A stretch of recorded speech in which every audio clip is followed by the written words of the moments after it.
जिसमें लिंग के आधार पर भेदभाव न हो, जिसमें लिंग के आधार पर उसकी कृतियों का, उसकी रचनाओं का मूल्यांकन न हो, बल्कि एक रचना के रूप में उसका पाठ किया जाए और उस पाठ का मूल्यांकन हो कि यह पाठ अंततः कहता क्या है। और मुझे लगता है कि हिंदी साहित्य की परंपरा अभी इस मनोवृत्ति तक पहुंचने में और स्त्रियों को भी मनुष्य मानकर उनकी रचनाओं की ठीक ठीक पड़ताल करने, उनका मूल्यांकन करने की मनोवृत्ति से कोसों दूर है, क्योंकि वो यह मानती है कि यह हिंदी साहित्य को विखंडित करने की एक परंपरा है। दलित विमर्श के नाम पे, स्त्री विमर्श के नाम पे, अल्पसंख्यक विमर्श के नाम पे, समलैंगिक विमर्श के नाम पे इस तरह के जो विमर्श चल रहे हैं, इस विमर्श से हिंदी साहित्य की जो बृहद परंपरा है उसका नुकसान होता है। और आखिर आप कहना क्या चाहते हैं? ऐसी कौन सी बात है जो आप कह रहे हैं जो हिंदी साहित्य में अब तक नहीं कहा गया है? तो यह जो एकांगी किस्म के विमर्श हैं, इससे कुछ हासिल नहीं होगा। मैं बिना नाम लिए कुछ हिंदी के नामचीन आलोचकों, हिंदी के नामचीन लेखकों का स्त्री विमर्श के बारे में क्या मानना है, इसकी एक टिप्पणी, एक बानगी आपके सामने प्रस्तुत करती हूँ।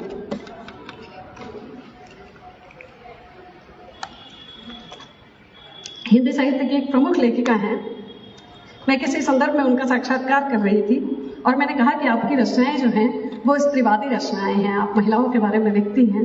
उन्होंने कहा कि सुप्रिया जी रहने दीजिए, ये अगर अनौपचारिक बात है तो मैं आपको बताती हूँ कि स्त्रीवाद जैसा कुछ होता नहीं। स्त्रीवाद एक शॉर्टकट है। हिंदी साहित्य में स्त्री विमर्श के नाम पर, दलित विमर्श के नाम पर छपना ज्यादा आसान होता है और आप एक स्टार लेखक के रूप में जाने जाते हैं। हमारे समय के प्रबुद्ध आलोचक प्रोफेसर नामवर सिंह जी, जो आज हमारे बीच नहीं है, उनसे लिए साक्षात्कार में उन्होंने स्पष्ट तौर पर कहा कि स्त्री विमर्श कुछ नहीं होता है, थोड़ा दिखाना, थोड़ा छुपाना, यही तो है तुम्हारा स्त्रीवाद। और क्या है जी?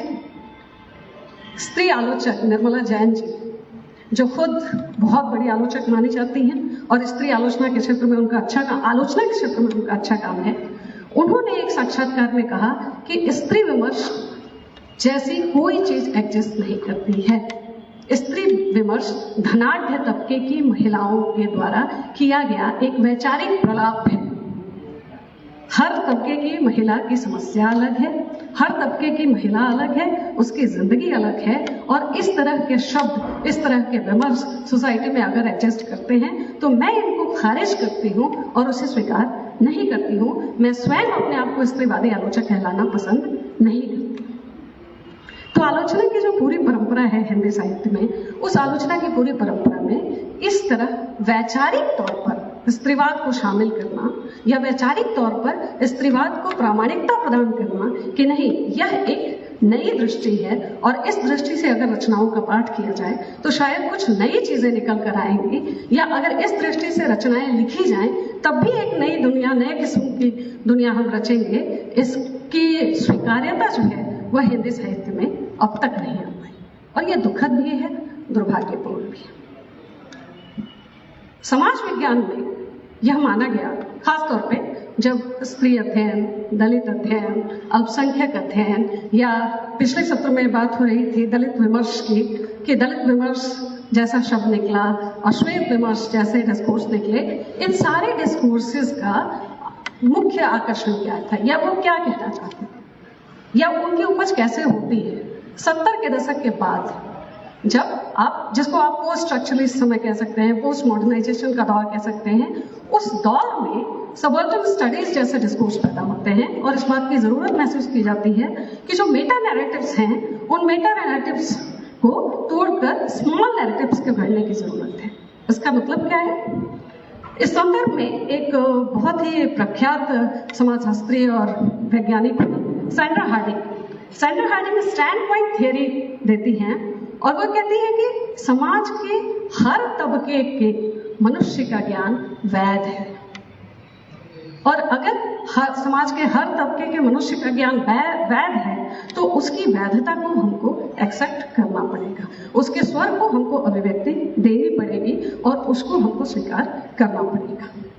लेकिन समाज का हर तबका अपने इतिहास को, अपने ज्ञान को जब क्लेम करता है और वो कहता है कि हमारी बात भी सुनी जानी चाहिए, हमारी बात, हम जो कह रहे हैं उसका भी अपना एक बिंदु है और उसकी भी एक प्रामाणिकता है, इसे स्वीकार किया जाना चाहिए। उस स्वीकार्यता का भाव जो है वो हमारे समाज में मौजूद नहीं है, क्योंकि हमारा समाज अपने तमाम दावों के बावजूद अपनी मूल प्रवृत्ति में बहुत ही असमानता मूलक, बहुत ही हिंसक और बहुत ही भेदभाव और गैर बराबरी पर बना हुआ समाज है, जिसको हमने जातियों में, वर्गों में, धर्मों में, लैंगिक विभाजनों में बांट रखा है और उसी के आधार पर हम रचनाओं का भी मूल्यांकन करते हैं। ये स्त्रीवादी है, हटाओ, हमें ये स्त्रीवादी लेवल नहीं चाहिए, हमें दलित विमर्श का लेवल नहीं चाहिए, हमें विमर्श ही नहीं चाहिए। विमर्श क्यों करना है? जो लोग ये कह के विमर्शों की इस पूरी परंपरा को खारिज करते हैं, उन्हें यह जानना चाहिए कि विमर्श जो है वो बेशक अभी के संदर्भ में आया हुआ शब्द है, जिसको हम डिस्कोर्स कहते हैं, किसी चीज का डिस्कोर्स बनाना। यह जो विमर्श है, यह तो हमारी बहुत पुरानी परंपरा का हिस्सा है और जहां तक मैं जानती हूँ तहां तक परिवार के अंदर भी छोटे से छोटे मसले पर बातचीत करने के लिए लोगों को ये कहते सुना है कि चलो इस बात पर बैठ के विचार विमर्श कर लिया जाए। विमर्श का जन्म वहां से होता है। विमर्श सिर्फ हैबरमास द्वारा दिए गए पब्लिक स्फीयर के थियरी से निकली हुई बात नहीं है कि पब्लिक स्फीयर में कोई बात आए, कोई मुद्दा आए और उस पर विमर्श क्रिएट हो, तभी वो विमर्श है। विमर्श घरों के अंदर भी होता है और वह घरों के अंदर होने वाला जो विमर्श है, जिसको हम नगण्य मानते हैं, जिसको हम छोटा मानते हैं, सोशल साइंस उस विमर्श को अपने डिपार्चर पॉइंट के रूप में लेता है। वो ये कहता है कि जो बड़े आख्यान हैं, जो बड़ी रचनाएं हैं, जिनको आलोचना के तहत शामिल किया जाता है और जिनकी आलोचना की जाती है, उसके बरक्स आपको उन आख्यानों को भी देखने की जरूरत है जो बेशक लिखित परंपरा का हिस्सा नहीं, लेकिन वो मौखिक परंपरा का हिस्सा है। और समाज वैज्ञानिक के रूप में आपको उन मौखिक आख्यानों को तलाशने की आवश्यकता अधिक है। हम फेमिनिस्ट कॉन्शियसनेस की बात रचनाओं में खोजते हैं कि किस रचना में फेमिनिस्ट कॉन्शियसनेस ज्यादा है। स्त्रीवादी चेतना सबसे ज्यादा हमको किस रचना में दिखती है? और स्त्रीवादी चेतना कुछ हाल के वर्षों में विकसित हुई एक बौद्धिक परंपरा का हिस्सा है? नहीं, स्त्रीवादी चेतना हमारे समाज के, हमारे लोक के वृत्त में रची बसी हुई बहुत पुरानी परंपरा है। जब एक लड़की अपने पिता से कहती है, और आप देखिएगा, गौर कीजिए इस बात पे कि जितने भी विवाह गीत, चारू जी ने सुबह सिर्फ गालियों की चर्चा की, लेकिन जितने भी संस्कार हैं और जितने भी गीत हैं, उन गीतों में से कितने गीत हैं जो पुरुषों ने गाए हैं? चाहे वो किसी भी विधा में हो, चाहे वो गाली हो, चाहे वो चैता हो, चाहे वो विदाई गीत हो, चाहे वो समदन हो, चाहे हल्दी हो, चाहे कन्यादान का गीत हो, कोई भी गीत, कौन से गीत है जो पुरुषों ने गाए? सारे के सारे गीत स्त्रियों ने गाए। स्त्री, एक बेटी अपने पिता से कहती है कि अपना ही जोगे बाबा समधि जे खोजी है, पंचा जगो खोजी है बारात, हमारा ही जोगे बाबा दुल्हा जे खोजी है, हंसे न जन, जिस गांव की लड़की है उस गांव के लोग। अर्थात कि अपने लिए आप अपने योग्य समधि खोजिए, पंचों के लायक आप बारात खोजिए, लड़का तो मेरी जोड़ का ही खोजिएगा। यह जो साहस है और यह जो अभिव्यक्ति है, यह तो लोक की अभिव्यक्ति है ना, उस अभिव्यक्ति की लिखित परंपरा नहीं है, वह अभिव्यक्ति मौखिक परंपरा का हिस्सा है। और जब स्त्रीवादी आलोचना की बात आती है तो हम लिखित परंपरा के साथ साथ उन मौखिक आख्यानों को भी तलाशते हैं। हम गीतों में, हम लोक गीतों में, हम कहावतों में, हम मुहावरों में, हम रोजमर्रा की जिंदगी में आने वाले जो अनुभव हैं, उन अनुभवों को हम टेक्स्ट के रूप में पढ़ते हैं। हम ये पढ़ते हैं कि लड़की अपने भाई से पूछती है कि जब, ये बहुत ही हास प्रयास का गीत है, लेकिन वो कहती है कि भैया हारी अइता गैया भैंसिया बहिनिया कहे हारी अइला। तो उसका भाई जवाब देता है कि बहिनी गैया भैंसिया हमरो संपत, बहिनी तो पराया धन। कितना बड़ा डिस्कोर्स है कि गाय और भैंस जो है ये मेरी संपत्ति है, लेकिन बहन जो है वो पराया धन है। तो अगर आप आलोचना की परंपरा में जाना चाहते हैं तो आपको लोक के वृत्त को पहचानना होगा, आपको नई चीजों की तलाश करनी होगी, नए स्वरों की पहचान करनी होगी, जो प्रचलित परिपाटी है, जो प्रचलित ज्ञान परंपरा है, और जिस ज्ञान परंपरा में हमने आलोचना के भी मानक तय कर रखे हैं, भाषा के स्तर पर, कंटेंट के स्तर पे, कथानक क्या कह रहा है, वो क्या कहना चाहती हैं, वो बहुत रूढ़िवादी तरीके से अपनी बात कह रही हैं या नहीं कह रही हैं, या वो हमने जैसे तय किया है सौंदर्य शास्त्र को उस तरीके से सौंदर्य शास्त्र को वो अपनी कहानियों में ला पाई है कि नहीं, भाषा अच्छी है कि नहीं, उसका सल्प अच्छा है कि नहीं। जब परंपरागत आलोचना की प्रक्रिया से हम किसी स्त्री लेखन का मूल्यांकन करेंगे तो निसंदेह ऐसे बहुत सारे लेखन, ऐसे बहुत सारे आलेख, ऐसे बहुत सारे आख्यान हमारी दृष्टि से बाहर चले जाएंगे, क्योंकि वो हमारे तयशुदा मानक को पूरा नहीं करते। हमारे बीच सीमा बैठी हुई है। सीमा ने 2 खंडों में एक बड़ी अच्छी किताब निकाली है, और वो किताब है जेल में रहने वाली महिलाओं की जिंदगी की कहानी। वो जेल में क्या महसूस करती हैं, एक जो महिलाओं के अपने नैरेटिव हैं कि वो जेल में क्यों आई, और दूसरा जो एक पितृसत्तात्मक अवधारणा है जो उन महिलाओं को जेल में कैद रखती है। और उन दोनों ही स्थितियों में एक औरत जेल के अंदर खुद को सुरक्षित महसूस करती है। सवाल है कि अगर एक औरत जेल के अंदर खुद को सुरक्षित महसूस करती है, एक समाज विज्ञानी इस डेटा को इंटरप्रेट कैसे करेगा?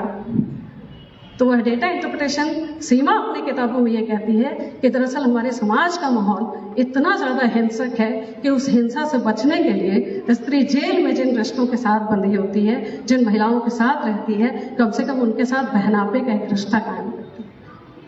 अब यह जो पुस्तक है, हो सकता है कि आलोचना की दृष्टि से ना गुजरे, हो सकता है कि इसे ना सराहा जाए, हो सकता है कि इस पर चर्चा ना हो, लेकिन ऐसी अनेक किताबें हैं जो कि स्त्रीवादी आलोचना के लिए अत्यंत महत्वपूर्ण है। क्यों? क्योंकि ये बिल्कुल नई दृष्टि से अपनी बात कहती है। अभी मैं पवन करण जी के कविता संग्रह से गुजर रही थी, स्त्री मुगल, और उसे पढ़ते हुए इतना रुचिकर था। निश्चित तौर पर जब मैं उसे पढ़ रही थी तो वह कविता की परंपरा में नहीं आती है। कविता जिस भाव में लिखी जाती है वह भाव भी उसमें मौजूद नहीं था, लेकिन वह पूरी की पूरी रचना जो थी वह मुगल स्त्री, मुस्लिम स्त्रियों की जिंदगी की कहानी थी। और ऐसी असंख्य स्त्रियों के बारे में वो बात करते हैं, लगभग 100 मुगल स्त्रियों की बात वो करते हैं उन कविताओं में, जो सत्ता संबंधों के साथ जुड़ी हुई थी, जो बेगमें थी, जो प्रेमिकाएं थी, जो उस हरम में काम करने वाली औरतें थी। और हर औरत की अपनी दृष्टि है सत्ता को समझने की, और वह कैसे देखती है सत्ता को। वह कविता संग्रह अपने आप में अद्भुत है। हो सकता है आलोचना के स्तर पर उसे खारिज कर दिया जाए कि वो कविता संग्रह नहीं है, क्योंकि वो कविता की भाषा में बात नहीं करती, लेकिन स्त्रीवादी विमर्श उसे आलोचना में महत्वपूर्ण स्थान देता है, क्योंकि वह उन स्वरों की पड़ताल करती है जिन स्वरों को कभी सुना नहीं गया, कभी सोचा नहीं गया। हमने कभी मुगल स्त्रियों के बारे में बात भी नहीं की। हमारे दिमाग में मुस्लिम औरतों की एक बहुत ही फैसिनेटिंग छवि है, एक सुंदर सी बेगम जो लखनवी अंदाज में हमारे दिमाग में बसी हुई है, बस वही है मुगल स्त्री। लेकिन मुगल स्त्रियों ने अपनी बुद्धिमत्ता के बल पे पूरे मुगल साम्राज्य को चलाया, और किस तरीके से अकबर अपनी जो उनकी दायमा थी उनके निर्देशन में काम किया करते थे, इन सब की तस्वीर पवन करण उस कविता संग्रह में लेकर आते हैं। उसी तरह एक अभी हाल में प्रकाशित हुई एक कविता संग्रह है सविता सिंह, वासना एक नदी का नाम है। उन्होंने जब वो किताब मेरे पास भेजी तो जब मैंने टाइटल पढ़ा तो ये टाइटल ही अपने आप में, जब हम पढ़ते हैं कि वासना एक नदी का नाम है, ये टाइटल है क्या? वासना शब्द हम जब भी कहते हैं तो हमारे दिमाग के कीड़े जो हैं वो कुलबुलाने शुरू हो जाते हैं कि वासना मतलब एक बहुत ही लोलुप किस्म की एक सेक्सुअल डिजायर की दृष्टि है।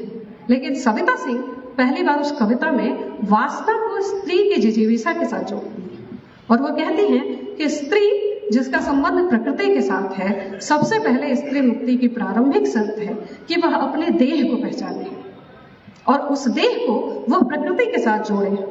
जब स्त्री प्रकृति के साथ एकाकार होगी तब यह देह और प्रकृति दोनों ही, जिसके अंदर, जिन दोनों ही चीजों के अंदर वासना का जो भाव है, और यहाँ वासना से उनका तात्पर्य जीवन के प्रति जिजीविसा के भाव से है कि वो जीवन के प्रति कितना ललक रखती हैं, उस वासना के भाव के साथ स्त्री जो है वह प्रकृति को भी बचा के रखेगी, इस मानव सभ्यता को भी बचा कर रखेगी, और स्त्री ही है जो इस दुनिया को आगे लेकर जाएगी। तो एकदम नए किस्म का विमर्श है।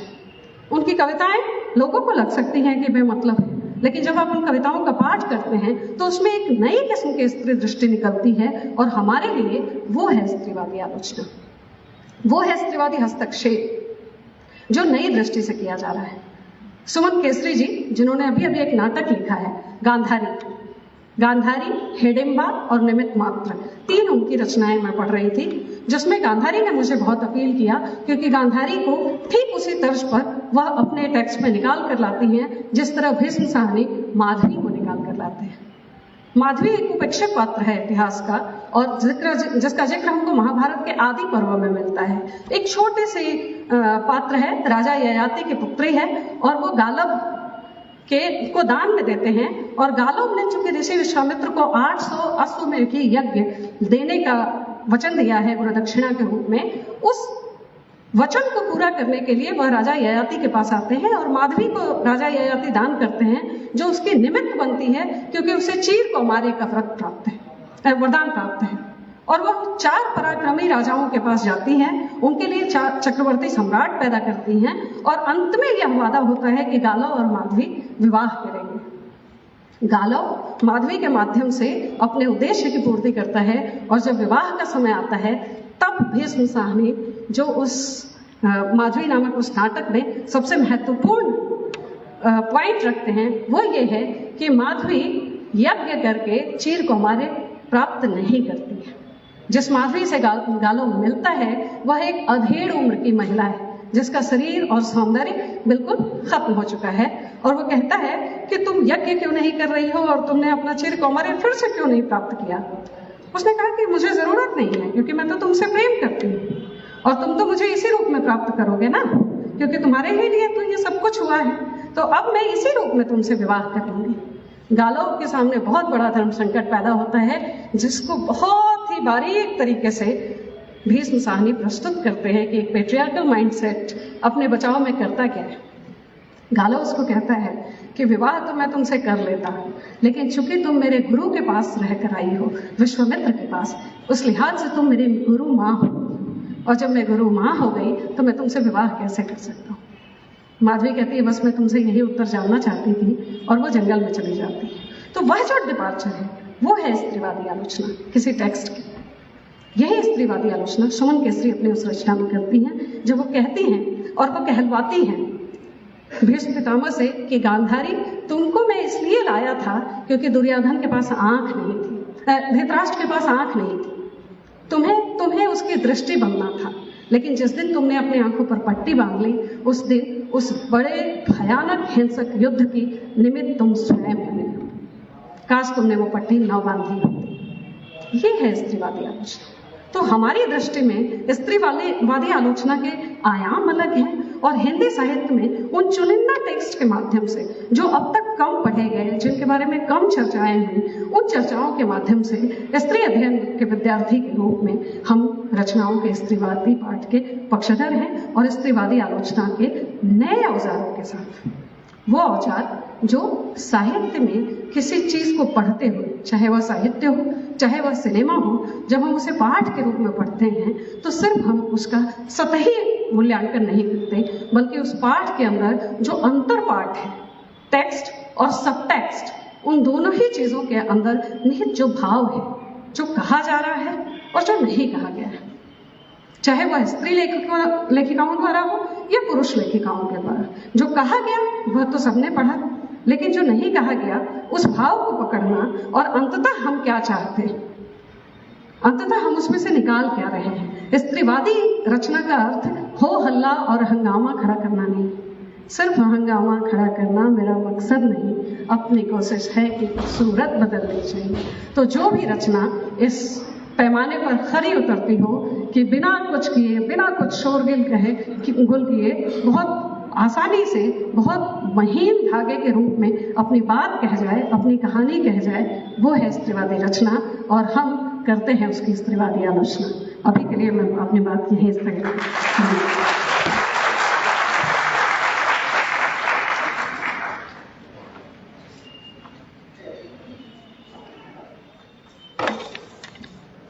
धन्यवाद डॉक्टर सुप्रिया जी। सबसे अच्छी बात है, चिट देने की जरूरत नहीं पड़ी, आपने निर्धारित समय सीमा के अंदर अपनी बात रखी। और बहुत सारे लोक साहित्य से सूत्र लिए हिंदी आलोचना के लिए। मुझे लगता है कि अब आलोचना के एक पक्ष को हमें लोक साहित्य की तरफ देखने की बहुत ज़रूरत भी है कि आलोचना वही नहीं है जो किताबों के अंदर है, आलोचना लोक में कैसे विद्यमान है। शिवरानी देवी की जब प्रेमचंद घर में है, आप पढ़ते होंगे तो बड़े सम्मान और अदब के साथ में शिवरानी देवी प्रेमचंद के ऊपर बेबाक टिप्पणियां भी करती चलती हैं, विशेष करके स्त्री स्वतंत्रता को लेकर के। और वो समझने की जरूरत है स्त्रीवादी आलोचना में कि शिवरानी देवी पत्नी के रूप में और किस भाषा में प्रेमचंद का घेराव कर रही हैं। इस सत्र को अब मैं आगे बढ़ाऊंगी और हमारे मध्य में डॉक्टर अर्चना सिंह हैं जो गोविंद बल्लभ पंत सामाजिक विज्ञान संस्थान झुंसी से हैं। यहाँ पर मैम प्रोफेसर हैं। समाज विज्ञान के अंतर्गत स्त्री समाज, उसकी समस्याएं और उसके लेखन की शिनाख्त करने वाली कई पुस्तकें आ चुकी हैं इनकी, और जिनकी संख्या करीब करीब 20 है। तो मैं ऐसी महत्वपूर्ण वक्ता को विशेष समय को न गंवाते हुए अपनी बात कहने के लिए आमंत्रित करती हूँ। मैम आइए, आपका बहुत बहुत स्वागत है।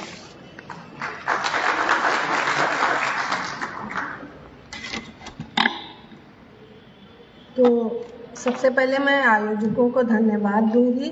एक बहुत दिनों बाद बहुत ही एंगेजिंग एक ऐसा सुबह से पूरा विमर्श देखने को मिल रहा है और ढेर सारी चीज़ें सीखने को हैं। और जो एक थोड़ी सी शायद हम लोग सोशल साइंस के लोगों को ये लगने लगा था कि हिंदी में इस तरह की बातें नहीं हो रही, तो आज सुबह से सुन के लगा कि हम लोग गलत, शायद हम लोग की मतलब हमारी कमी थी कि हम उन चीज़ों को सुन नहीं रहे थे, देख नहीं रहे थे। तो हम ये मान रहे थे कि हिंदी साहित्य अभी एक विशेष फ्रेम के अंदर ही काम कर रहा है। और यहाँ पे आज सुबह से मुझे बहुत सारी आई ओपनिंग चीज़ें मिली। परिचय में किताबों की संख्या ज़्यादा हो गई है, कोई बात नहीं। तो एक शुरुआत यहाँ से करूँ, दो चीज़ें इसमें मैं अपनी बात के शुरू में ही कह दूँ कि एक तो मैंने कुछ साहित्य डिस्कस करने की सोची थी और मुझे लग रहा था कि मतलब ये थोड़े एक बहुत ही अलग तरह की बात होगी। सुबह से साहित्य पे खूब सारी बातें हो गई। मैंने जितने नाम सोचे थे उन पर बहुत सीमंतनी उपदेश और इस पर इतनी डिटेल बात, हर देवी, और तो मुझे लगता है कि वो पक्ष अब उसकी पूरी पृष्ठभूमि तैयार है। दूसरी बात ये है कि हिंदी आलोचना में तो वहाँ पे मैं सुचित थोड़ी सी जो आपने मेरी जमीन बनाई है उसको मैं आगे बढ़ाते हुए दो क्वेश्चंस इसमें मेन मुझे दिखते हैं। एक है कि जो एपिस्टेमोलॉजिकल क्वेश्चन है और दूसरा मेथोडोलॉजिकल क्वेश्चन है। मुझे लगता है कि इन दोनों प्रश्नों पे बात होनी चाहिए कि ये जो हिंदी आलोचना की बात हम लोग कर रहे हैं और स्त्री विमर्श, तो क्या स्त्री विमर्श हिंदी आलोचना में क्यों नहीं आ रहा था? तो इसमें जो इसका पहला जो ज्ञान मीमांसीय प्रश्न है, तो सबसे पहली बात तो स्त्री आलोचना कैसे अलग ढंग से आलोचना की दुनिया में क्या एक सेपरेट एक अलग सी दुनिया बना रही थी कि उसी बड़ी दुनिया का एक छोटा हिस्सा थी, वो कैसे उससे संवाद स्थापित कर रही थी? क्योंकि अगर विमर्शों की बात कीजिए तो भारतीय समाज एक ऐसा समाज है जहाँ पे बहुत बातें लोग करते हैं। मतलब अगर आप पुरानी परंपराओं में शास्त्रार्थों की बात होती है, अलबरूनी अपने विवरण में लिखते हैं कि भारतीय समाज जो है वो बात करने वाला समाज है, लोग खूब बातें करते हैं। अब ऐसे बात करने वाले समाज में ये बातें कर कौन रहा था? पब्लिक स्पेसेस में था कौन? और जो पब्लिक स्पेसेस में नहीं था, घरों के अंदर था, वो उसकी बातें कैसे पब्लिक स्पेस पे पहुंच रही थी? तो जो मैक्रो और माइक्रो की बात हो रही थी कि एक मेटा नैरेटिव क्रिएट हो रहा था उन बातों से, उन विमर्शों से जो मुख्य धारा में या बाह्य जीवन में हो रहा था, पब्लिक प्राइवेट डायकोटमी के रूप में देखिए या जैसे भी। और एक वो था जो घरों के भीतर हो रहा था। और ऐसा नहीं है कि ये बाउंड्री कभी भी बहुत फिक्स नहीं थी। अगर आप भक्तिकालीन उससे देखिए तो अक्क महादेवी, मीराबाई, इसके बाद फिर आप बाद में तो पूरे सुबह से इतने सारे नाम लिए गए हैं। तो एक तो इस ओर लिखा पढ़ा जा रहा था, दूसरी ओर लगातार छोटी छोटी संस्थाओं का निर्माण हो रहा था जो स्त्रियों के लिए एक मंच प्रोवाइड कर रहे थे कि यहाँ पे स्त्रियां आएंगी। तो ये जो मंच थे, जैसे प्रयाग महिला मंच का, नेहरू परिवार की बहुत सारी महिलाएं इसमें शामिल थी, प्रयाग में स्पेशली।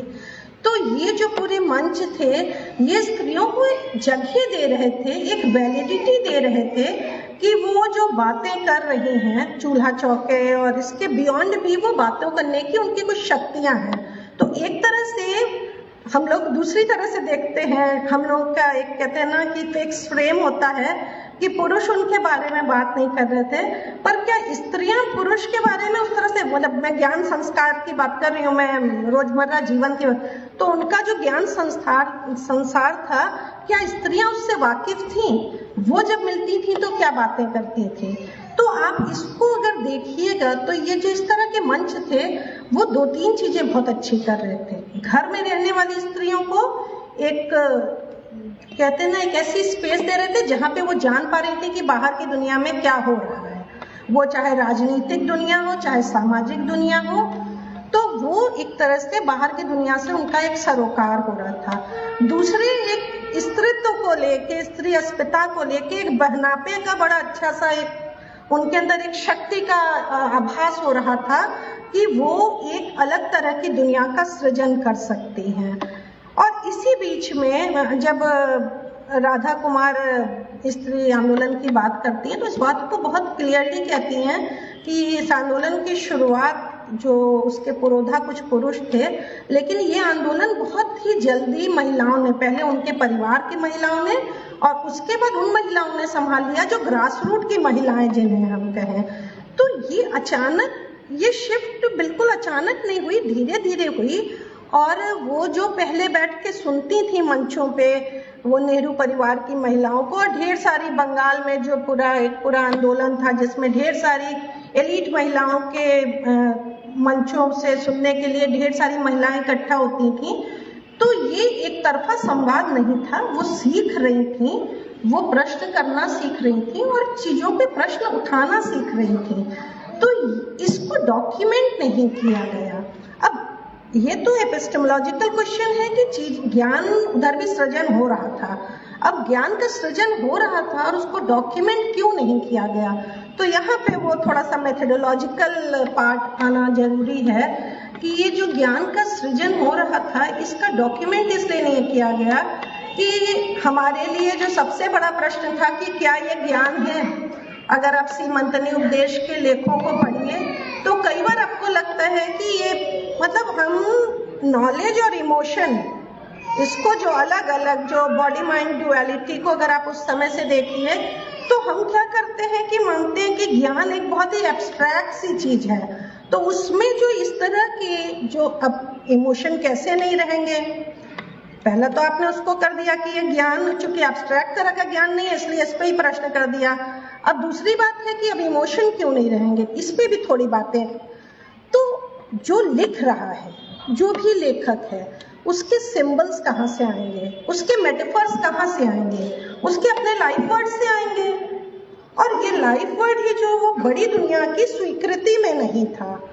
तो अब वो क्या होता था कि अब अगर इसको थोड़ा सा मैं, अगर इसमें कुछ, सुबह कोई कह रहा था कि इसमें दलित फेमिनिस्ट का भी वो आना चाहिए, तो आप इसको थोड़ा सा देखिए, ये सेम समस्या दलित महिला लेखकों के साथ भी हुई, इवन पुरुष लेखकों के साथ भी हुई। जो पूरा आपका ये डिस्कोर्स है सिंबल्स का और सौंदर्य उसका, एस्थेटिक्स का, तो उसमें भी एक नीरव पटेल है, गुजराती कवि, उन्होंने कविता लिखी है गुजराती में। मैं उसका ट्रांसलेशन देख रही थी, तो गुजराती मुझे नहीं आती है, तो उसमें उन्होंने दुर्गंध पे कविता लिखी है। और एक हम लोगों ने प्रोग्राम किया था तो उसमें वो आए थे, तो मैंने उनसे जानना चाहा कि अपने कविता का ये, तो उन्होंने कहा कि भाई सुगंध, आपके जीवन में सुगंध है, आप सुगंध का सिंबल लेते हैं। हमारे जीवन में हम जिन बस्तियों में रहे हैं, तो ये एक्चुअली आप इसे दुर्गंध देख रहे हैं, हमारे लिए ये सुगंध ही है। और उन्होंने सचमुच उसको बहुत सुंदर ढंग से लिखा था। तो अब ये जो तरीका है, ये केवल पुरुषों के साथ या स्त्रियों के साथ नहीं हो रहा है, ये पूरे एक वर्ग के साथ हो रहा है जिसको आप मार्जिनल कह सकते हैं। तो अब इसमें जो पूरा इस विमर्श में उनके रूपक उनके जीवन से आ रहे हैं, और वो जीवन से जो रूपक आ रहे हैं उसको साहित्य समीक्षा में आप देखिए श्रृंखला की कड़ियाँ की भी बहुत कम बात होती है। महादेवी जी की बात तो बहुत होती है, पर श्रृंखला की कड़ियाँ की बात बहुत कम होती है। और उसका पठन पाठन करते समय कई बार मतलब जब आप स्त्रीवादी आलोचना की बात करते हैं या स्त्रीवादी लेखन की, तभी बात आती है। जब मुख्य धारा की बात करते हैं तो मुझे कभी भी नहीं सुनाई पड़ा कि किसी ने श्रृंखला की कड़ियों की बात की हो, जो कि श्रृंखला की कड़ियों में उस समय महादेवी जी देखिए कितने सशक्त, वो कहती हैं कि मुझे, अच्छा वो बिल्कुल किसी पे आरोप नहीं लगाती हैं, मतलब अलग अलग बार अलग अलग ढंग से वो डील करती हैं क्वेश्चंस को। तो वो कहती हैं कि मुझे बड़ा आश्चर्य होता है कि ये लोहे की कितनी मजबूत मशीन है जिसमें चाहे जो परिवर्तन समाज में आए, पर ये एक तरह की स्त्रियों को पैदा कर रहा है। मतलब वो पैट्रियार्की इतनी डीप रूटेड है, उस पर बहुत बढ़िया तंज करती हैं। और फिर उसके बाद दूसरा एक वो बहुत, मैं छोटे छोटे 2-3 उदाहरण दूंगी। एक जगह वो कहती हैं कि जो स्त्रियों को शामिल करने वाली बात होने लगी कि सारे विमर्शों में, भाई किसी भी मीटिंग में, किसी भी कॉन्फ्रेंस में विमेन पार्टिसिपेशन बहुत जरूरी है, तो वो उस पर बहुत अच्छा तंज कसती हैं और कहती हैं कि भाई अगर ये दिखाने के लिए होना है तो आप इसे रहने दें, और स्त्रियां भी ऐसी जगह जाने से बचें। अगर उनकी सुनी नहीं जानी, उन्हें पता है, तो ऐसी जगह वो जाने से बचें। तो ये जो पूरा मतलब वो उस समय शायद उस दुनिया में कम लोग स्त्री के मतलब साहित्यकार के रूप में थे, तो शायद महादेवी जी उस पेन को महसूस कर रही थी और वो अपनी रचनाओं में ला रही थी। तो ये जो पूरा क्राइसिस थी जिसमें कि वैलिडिटी नहीं मिल रही थी, अब ये वैलिडिटी न मिलने का एक दूसरा जो कारण था, क्योंकि मैंने बताया कि मुख्य धारा जो हिंदी में एक साहित्यिक हिंदी का पूरा विकास हुआ है, आप हिंदी वाले ज़्यादा अच्छे से जानते हैं, उसमें जिस तरह की भाषा का विकास हुआ, ये स्त्री लेखिकाएं कई बार उस भाषा को, उस शिल्प को नहीं अपना रही थी, तो वहीं से वो बाहर हो जाती थी। मतलब लगता था कि ये तो उस तरह का साहित्य नहीं है। दूसरी मेथोडोलॉजिकल प्रश्न है कि आप लिख क्या रहे हैं। आप तो अपनी बात लिख रही हैं, खुद लिख रही हैं, अपने लिए कह रही हैं और अपने को ही सुना रही हैं। ये एक बड़ी क्राइसिस थी जो बाद में आके स्टैंड पॉइंट थ्योरी ने हल करने की कोशिश की कि भाई अपने अनुभवों को अपने तरह से कहा जाना चाहिए, और नहीं तो अगर हम अपने अनुभवों को आपके फ्रेम में कहेंगे तो एक तरह का रिडक्शन होगा। उस रिडक्शन की मतलब अनुमति नहीं दी जानी चाहिए ज्ञान के सृजन में, क्योंकि वो एक बड़ा superficial kind of knowledge create होगा। इस पे एक बड़ी अच्छी किताब है, हम लोग कई बार उसका जिक्र करते हैं, द क्रैक्ड मिरर, जो गोपाल गुरु और सुंदर सरकाई का जो सब्जेक्टिविटी डिबेट पे बात हुई है कि अपने अनुभव कौन लिखे, कैसे लिखे, इस पे कैसे बात होनी चाहिए। ये एक बड़ा, तो अब मेथोडोलॉजिकल में एक जो बात अभी लोक की कर रही थी, तो एक तो स्त्रियों का बड़ा ज्ञान की दुनिया लोक में थी, और साहित्य और लोक के बीच में एक ऐसी दीवार थी जिसमें बहुत कम, अब लोग कहते हैं ना प्रयोग के तौर पे अब ये सारी बातें होने लगी हैं। स्मिता तिवारी जस्सल की एक बहुत अच्छी किताब है जिसपे उन्होंने पूर्वांचल के श्रम गीतों पे वो किया और उसकी जेंडर एनालिसिस की है, वो बहुत अच्छी किताब है। तो ये प्रयोग अभी रिसेंट कुछ सालों में शुरू हुए हैं। इससे पहले ज्ञान मतलब कम से कम साहित्यिक नॉलेज और ये लोक, इन दोनों की एकदम अलग, दो अलग अलग दुनिया थी। और महिलाओं का जो ज्ञान था वो अधिकतर लोक की दुनिया में था। वो वहाँ, अच्छा लोक की दुनिया में कॉपीराइट नहीं था, तो नाम भी नहीं होता था कि ये किसने रचा, किसने लिखा। भजन देखिए, शादी के गीत देखिए, जो भी गीत देखिए, यहाँ पे कॉपीराइट था। आप एक आर्टिकल लिखते थे, आपका नाम होता था। तो ऐसा नहीं है, मतलब इसको पॉलिटिकल विस्मृति अगर न भी कहा जाए तो कुछ ऐसी दुनिया थी जिसमें कि विस्मृति बन रही थी और उनका नाम धीरे धीरे कहीं कहीं मार्जिनल हो रहा था। लेकिन लोक में भी बड़ी पॉलिटिक्स थी। अगर मतलब हम लोग कई बार लोक को इस प्रश्न से बाहर कर देते हैं और मानते हैं कि लोक की दुनिया बड़ी समानता वाली दुनिया थी, तो वहाँ पे भी आप देखिए, आप अगर उन गानों और उनमें जाइए तो वहाँ पे भी स्त्रियों को स्त्री बनाने की पूरी कोशिश की जा रही थी। हमारे पूरी आप दुनिया में देखिए तो ऐसा नहीं था, तो स्त्रीवादी विमर्श वहां भी नहीं था, अभी इधर शुरू हुआ है और अब मतलब इंटरप्रिटेशन शुरू हुआ है। पर जिसने उसको कहा होगा, पहला जो उसका ऑथर या उसको गाने वाला रहा होगा, ये प्रश्न बहुत कठिन है कि क्या उसका उद्देश्य यही था। मुझे थोड़ी इसमें शंका है। हाँ, एक बात जरूर होती थी कि चूंकि हम लोगों ने एक माइग्रेशन प्रोजेक्ट में ढेर सारे इस तरह के लोग फोक नैरेटिव्स इकट्ठे किए थे, तो मैं देखती थी कि स्त्रियां जब गाने लगती थी तो वो लास्ट वाला जो उनका पैराग्राफ होता था, स्टैंजा, उसमें वो थोड़ा हंसने लगती थी। तो कई बार मुझे आश्चर्य होता था कि ये तीसरे तक तो बड़ा सीरियस चला, जैसे मान लीजिए वो माइग्रेशन के दुख की बात कह रही, और चौथे में हंसने लगी।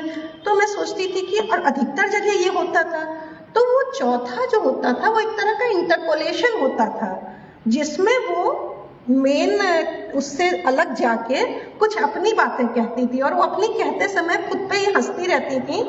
आप ये सोचिए, ये हंसना बहुत दुखद था कि वो जब उस गाने में अपनी आवाज उठाती थी तो वो ये हंसती थी कि ये असंभव है।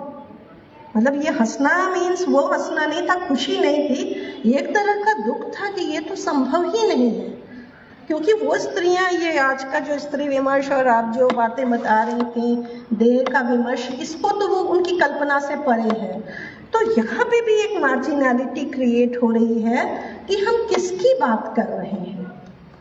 तो आलोचना में अगर आ भी रहा है, मतलब जो समीक्षाएं आ रही हैं जो आलोचना में, वो भी अभी मुख्य धारा की रचनाओं की ही आ रही हैं, और ढेर सारी जो अनुभव बेस्ड है। अब यहाँ पे जो एक तीसरी बात है जो मेथोडोलॉजिकली कि जो अनुभव बेस्ड है, एक है जिसमें कि हम किसी के अनुभव को ट्रांसलेट कर रहे हैं, और एक है जो मेरे अपने अनुभव हैं। इन दोनों की दूरी को भी आलोचना के लिए, मतलब आलोचना को ऐसे ही खारिज कर देना कि यहाँ पे कई बार नामवर जी का नाम लिया गया और कई और लोगों का नाम लिया गया। अब ये बड़ी दिक्कत थी कि उस समय उनकी जो ज्ञान मीमांसा की दुनिया में जिस तरह के ज्ञान की वो आलोचना करना चाहते थे, उसमें ये कंसीडर ही नहीं करते थे। ये मेथोडोलॉजिकल क्राइसिस थी। इंटेंशनल कितना था इस पे अभी बात नहीं करें, पर मेथोडोलॉजिकल क्राइसिस थी। उनको लगता था कि इस पे तो बात ही नहीं है, भाई आपका अनुभव है, मैं इनसे मिली और मैंने अपना दुख कह दिया, तो इसमें आलोचना की कहाँ पे बात है। अगर उसको ट्रांसक्राइब करके हम लोगों ने पब्लिश भी कर लिया है, तो उसमें कहीं पे भी आलोचना या समीक्षा जैसी उसकी बात नहीं आती है।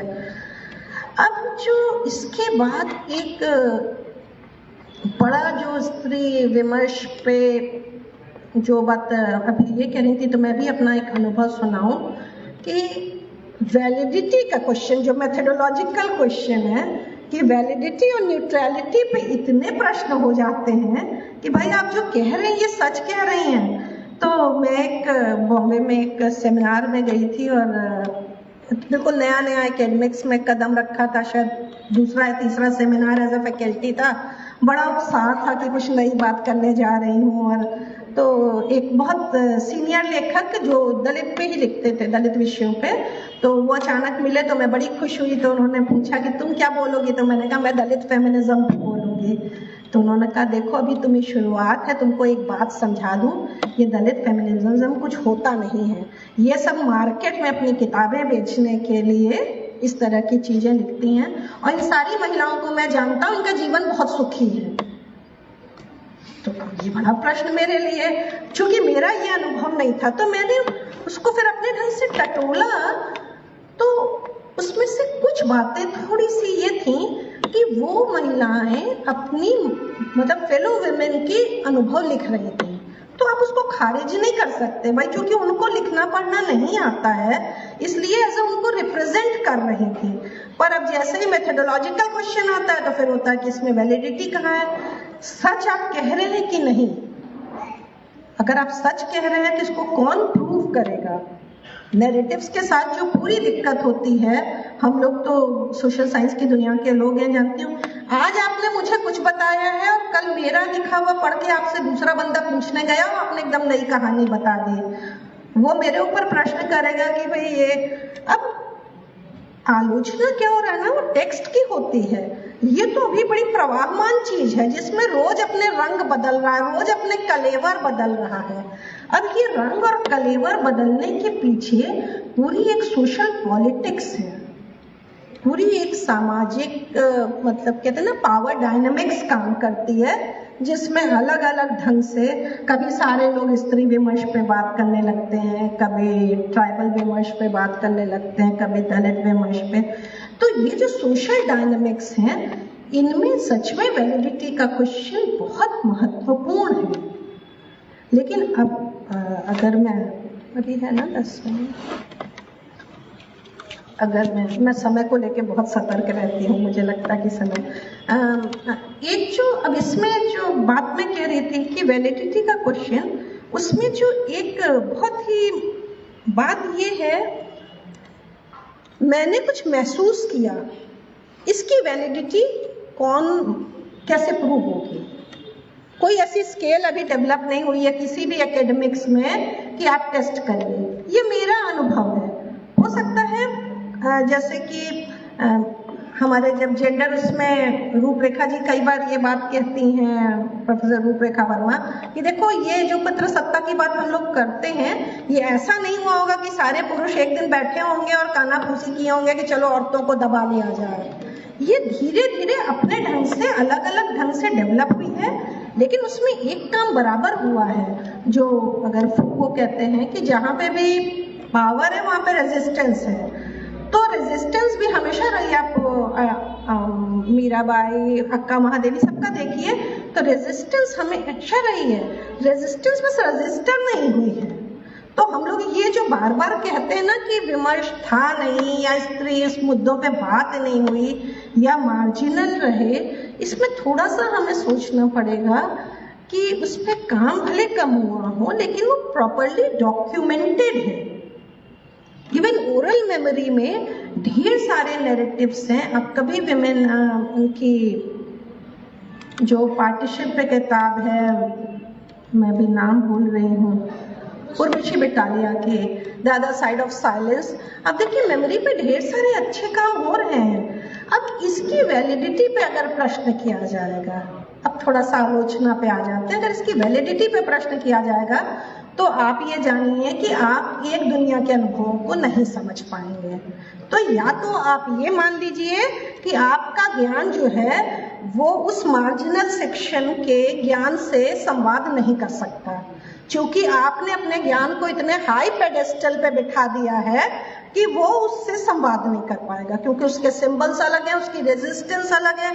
आप रेजिस्टेंस ये जो है आंदोलनों को कहते हैं, जो ये बड़े बड़े मंचों पे प्रोग्राम्स होते हैं, इनको कहते हैं रेजिस्टेंस। वो भी है जो एक औरत नमक ज्यादा कर देती है खाने में और खुश हो जाती है कि आज लोगों को, वो भी रेजिस्टेंस है। मतलब there are different forms of hidden resistance. तो आप उनको नकार देते हैं और उसके बाद फिर आप ये बात करते हैं। तो ये एक बड़ा प्रश्न है। मुझे लगता है आलोचना से पहले जो एक साहित्यिक संवाद पे प्रश्न होना चाहिए कि वो जो एक मतलब मेन स्ट्रीम साहित्य की दुनिया, हिंदी साहित्य की दुनिया है, जिसमें बड़ी परिष्कृत भाषा, बड़े परिष्कृत सिंबल, जिनको हम लोग देख के बिल्कुल चकित होते हैं, बहुत फैसिनेटिंग होते हैं वो शब्द, जिनको हम लोग कई बार पढ़ते हैं, डायरी में नोट कर लेते हैं।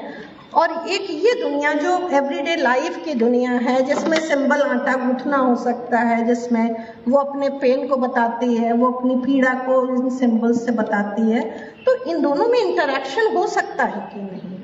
और अगर इंटरैक्शन नहीं हो सकता, अगर इतनी लंबी दूरी है, तो दूसरा प्रश्न ये है कि क्या इसको, जो गायत्री चक्रवर्ती स्पिवाक कहती हैं सबाल्टर्न कैन नॉट स्पीक, तो वो वाला प्रश्न है कि क्या इनको उस फ्रेम में अपने को, कहते हैं ना, सुपरफिशियली उन सिंबल्स को कोऑप्ट करना पड़ेगा कि हमारी बात कोई सुने। मुझे अपनी बात यहाँ कहने के लिए ये जितने फ्रेम्स लाने पड़ रहे हैं, ये कहते हैं ना कि एक तरह के वैलिडेट करने की जो आपके अंदर कोशिश होती है, इसमें क्या वो नॉलेज रिड्यूस हो रहा है कि नहीं? ये दूसरा प्रश्न है। और तीसरा प्रश्न है जो भी आज बहुत सुबह से बहुत अच्छे सत्र थे, मैं सचमुच मेरे लिए बहुत लर्निंग थी। तो वो जो लोग अपनी बातें अपने ढंग से कह रहे हैं या कह चुके हैं, उनको समझने के लिए हम कैसे समझेंगे? ये मुझे लगता है सबसे कठिन प्रश्न है। क्योंकि हम क्या करते हैं, कितनी भी सतर्कता बरतते हैं, हम ढेर सारे इस तरह का, जिसको अभी तो लुब्बी साहित्य भी कहा जाने लगा है, और ढेर सारे लोग जो ये उपन्यास, अनुभव, उस समय तो ढेर सारे पत्र, डायरीज, मेमोयर्स, ये सारी जो चीजें हैं। अभी मुझे एक स्कॉलर बता रही थी कि एक औरत के पास एक पूरे बॉक्स, उमा चक्रवर्ती, उनका मैंने इंटरव्यू लिया, तो वो बता रही थी कि एक लेडी के पास एक बक्से में, उस बक्से को कभी खोलती नहीं थी, और जब हुआ कि इसमें क्या है, तो उसमें उसने अपने यंग एज में जो लाइब्रेरीज अटेंड की थी और जो किताबें इशू कराई थी, वो कार्ड की कॉपी थी। तो अब इनको आप कैसे समझेंगे? वो स्त्री जो एस्पायर कर रही थी उस समय, जिस तरह से वो दुनिया का साहित्य पढ़ के उससे कम्युनिकेट कर रही थी, क्या हमने अभी ऐसा कोई टूल डेवलप किया है कि हम उसको समझ सकें? आलोचना तो अभी बहुत दूर की चीज है। तो मुझे लगता है कि अभी तो केवल इसको कहते हैं ना कि आने देना चाहिए अपने मूल रूप में। अभी आलोचना में जाना थोड़ी जल्दी होगी, और एक बार जब ये आ जाएगा, ये भी हमारे जीवन का हिस्सा बन जाएगा, हमारी भाषा का हिस्सा बन जाएगा, उसके बाद इधर ये भी डेवलप, तो ये एक लंबी यात्रा है, और हम लोग को इसको बहुत ही कहते हैं ना, इसको अपने स्वाभाविक रूप में, इसको अपने मिट्टी पानी में फलने फूलने देना चाहिए। इसको अगर हमने थोड़ा भी जल्दी की कि इसको यहाँ से निकाल के कहीं और प्लांट कर दिया जाए, तो वो जो कहते हैं उसकी आत्मा वो मर जाएगी।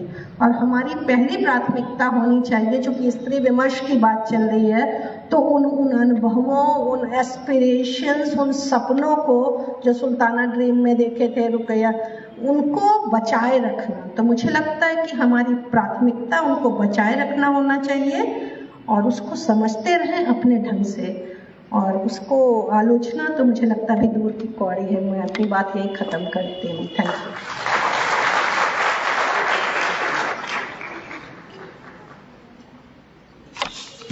धन्यवाद मैम, आपने समाज विज्ञानी की तरह से स्त्री विमर्श को बताने की कोशिश की, और अंत में एक निष्कर्ष भी आप देकर के गई।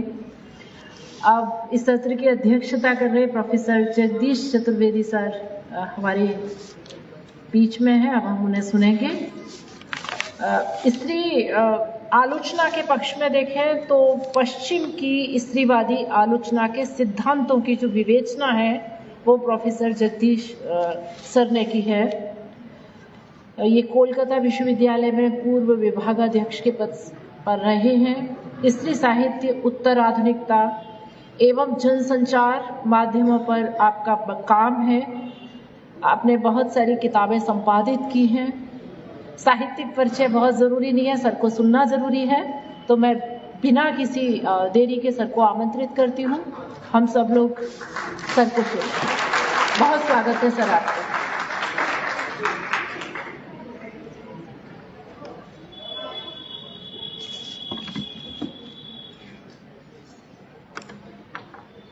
मैं असल में मैं प्रतिभागी नहीं था, मैं बहुत साफ कहना चाहता हूँ।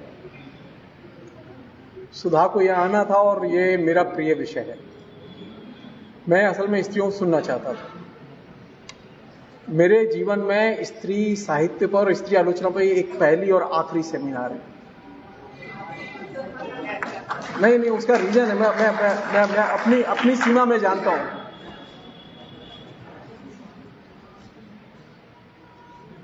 वो ये कि एक दो बातें मैं अपने एक्सपीरियंस की कहूंगा पहले, फिर जो यहाँ बहुत सारे प्रश्न आए, मैं दिन भर सुन रहा था, मुझे बहुत अच्छा लग रहा था और बहुत प्रोवोकेटिव भी था वो, और वो शिक्षाप्रद भी था। और ये जितने भी लोग बोली हैं वो बहुत ही सीखने वाली बातें इनमें हैं। 92-93 की बात है ये। मैं लेक्चरर था, तो मैंने ये तय किया कि मैं स्त्री साहित्य पे काम करूंगा, लेकिन मैं जानता नहीं था। तो मेरे लिए तो जैसे आप लोगों के लिए होता है कि कोई समस्या होती है तो अपने शिक्षक के पास दौड़ के जाते हैं, तो मैंने अपने पहले जो शिक्षक थे उनसे मैंने संपर्क किया डॉक्टर नंबर से कि सर मुझे बात करनी है आपसे। मैंने अपने लिए 8 लोगों की एक लिस्ट बनाई। उसमें 4 पुरुष और 4 उस समय धीरे धीरे जो स्थापित हो रही थी वो प्रसिद्ध लेखिकाएं। और ये जानने के लिए मैंने इंटरव्यू किए कि वे स्त्री साहित्य के बारे में क्या जानते हैं, स्त्रियों के नाम जानते हैं कि नहीं जानते हैं, स्त्रियां कैसे लिखती हैं, मैं नहीं जानता था।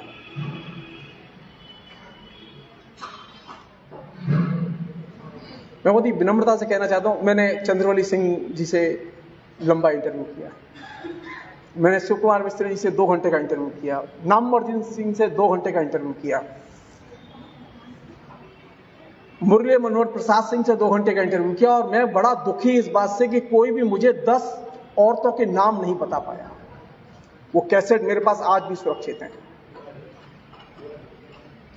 मैं गया था इसलिए कि मुझे नाम पता चल जाए तो मैं लाइब्रेरी जाना शुरू कर दूंगा। शॉकिंग था मेरे लिए, और उसने मेरे लिए ये चुनौती दी कि मैं इस पे काम करूं। मैंने मैत्रेयी पुष्पा का लंबा इंटरव्यू किया, मृदुला गर्ग का लंबा इंटरव्यू किया,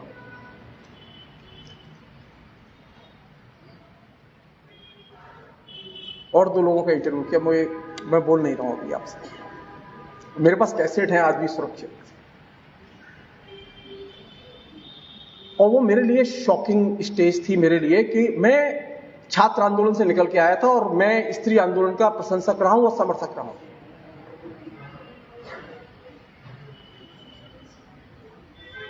और जब मैंने काम शुरू किया तो मैं नेशनल लाइब्रेरी में बिना ये सोच के घुस गया कि जो भी स्त्री मिलेगी मैं उसे पढ़ता जाऊंगा। और मेरा काम बढ़ता चला गया और मैं पढ़ता गया, और अल्टीमेटली मेरे पास एक पुस्तक थी जो बाजार में है, स्त्रीवादी साहित्य विमर्श के नाम से। मैं स्त्री आलोचना, स्त्री विमर्श में आउटसाइडर हूं। असल दखल और हक उन्हीं का है जो यहां बैठी हैं।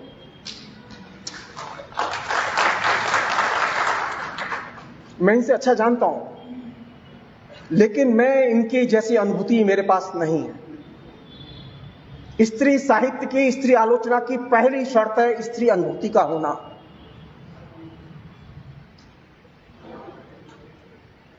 स्त्री पर लिख सकते हैं आप, दावे के साथ लिख सकते हैं आप, लेकिन स्त्री अनुभूति को आप महसूस नहीं कर सकते। स्त्री और पुरुष का संसार अनेक चीजों में एक जैसा दिखता है, लेकिन वो एक जैसा होता नहीं है। जानते हैं स्त्री की सबसे खूबसूरत चीज क्या है? यह नहीं कि ये बहुत सुंदर है। स्त्री की सबसे खूबसूरत चीज है कि स्त्री जब भी आपके सामने दाखिल होती है, विषय के तौर पर, लेखिका के तौर पर, मंच पर जब भी दाखिल होती है, वो चीजें जैसी हैं उन्हें वैसी नहीं रहने देती, वो डिसरप्ट करती है, वो यथास्थिति को अस्त-व्यस्त करती है, और यही उसकी ताकत है। हम इसे समझने की कोशिश ही नहीं करते कि ये औरत करती क्या है। हमको लगता है वो खाना बनाती है, बच्चे पैदा करती है, वो सेक्स करती है, वो कपड़े पहनती है, वो सस्ती है, वो आंदोलन करती है। ये सब बाह्य क्रियाएं हैं। इसलिए जब आप स्त्री आलोचना में दाखिल होंगे और स्त्री साहित्य पर दाखिल होंगे तो ये एकदम रपटन भरी सड़क है। आप जितनी बार खड़े होंगे उतनी बार रपट के गिरेंगे। आप सतर्क खड़े हो ही नहीं सकते। और ये ताकत किसकी है जो आपको बार बार रपटने के लिए मजबूर करती है? स्त्री की।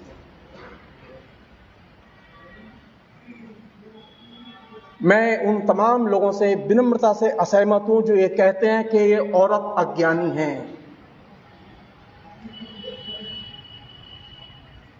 मैंने अपनी किताब में भी लिखा था, वेदों की ऋचाएं औरतें लिखें तब भी ये अज्ञानी। कमाल। बृहस्पति की पत्नी हो तब भी ये अज्ञानी, कालिदास की पत्नी हो तब भी अज्ञानी, और तुलसी की पत्नी हो तब भी अज्ञानी। और ये सारी औरतें शिक्षित थी। नहीं। जब हम स्त्री आलोचना पर बात करें तो यह चीज ध्यान रखें कि यह बहुत बुनियादी प्रश्न है, स्त्री का दर्शन क्या है। क्योंकि बौद्ध दर्शन के पास में, बौद्ध धर्म के पास में एक दार्शनिक परंपरा है, इस्लाम के पास में एक दार्शनिक परंपरा है, हिंदू धर्म के पास में भी एक दार्शनिक परंपरा है। लेकिन स्त्रियों की दार्शनिक परंपरा कौन सी है?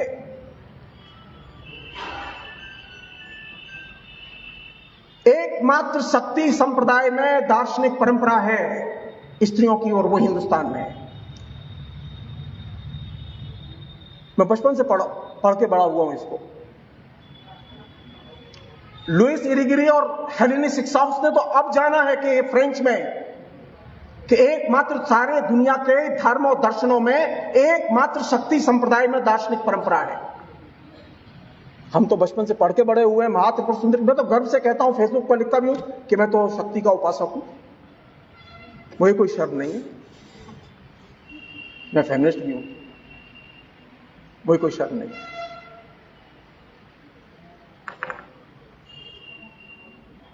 मैंने पिछले दिनों नवरात्रि में मथुरा में था, तो मैंने जानबूझ के एक पुस्तक है त्रिपुरा रहस्य के नाम से, मैंने उस पर 4 एपिसोड किए, ये बताने के लिए कि हमारे यहां किस तरह की दार्शनिक थिंकिंग है औरत के बारे में।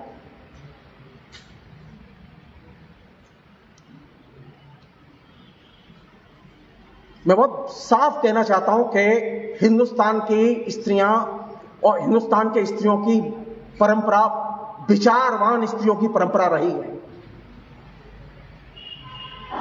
दिक्कत यह है कि हम ये स्वीकार करने के लिए तैयार नहीं होते कि ये विदुषी है। होंगी प्रोफेसर, विद्वान तो मैं हूं, ये तो हकलाती हैं बोलते हुए।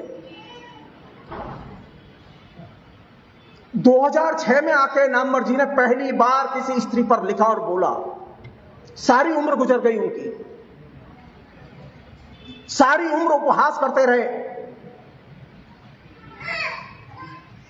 और ये नामवर सिंह की बात नहीं है, रामचंद्र शुक्ल जिन्होंने हिंदी साहित्य का इतिहास लिखा, उन्होंने वह महिला उसके यहां वो सुबह शाम लंच डिनर ब्रेकफास्ट सब करते थे।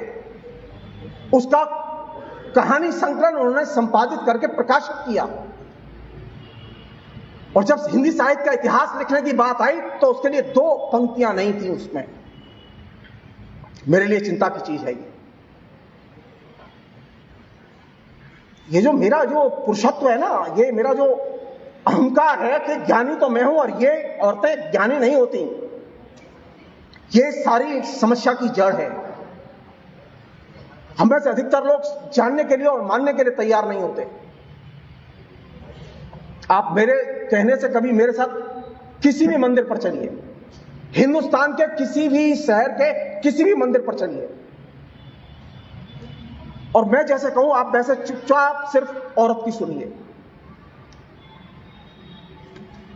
आपको बिलखती हुई औरतें मिलेंगी। वे औरतें मिलेंगी जिनके पास में कभी शिक्षा नहीं पहुंची है, लेकिन वो लॉजिक की बातें करती हैं।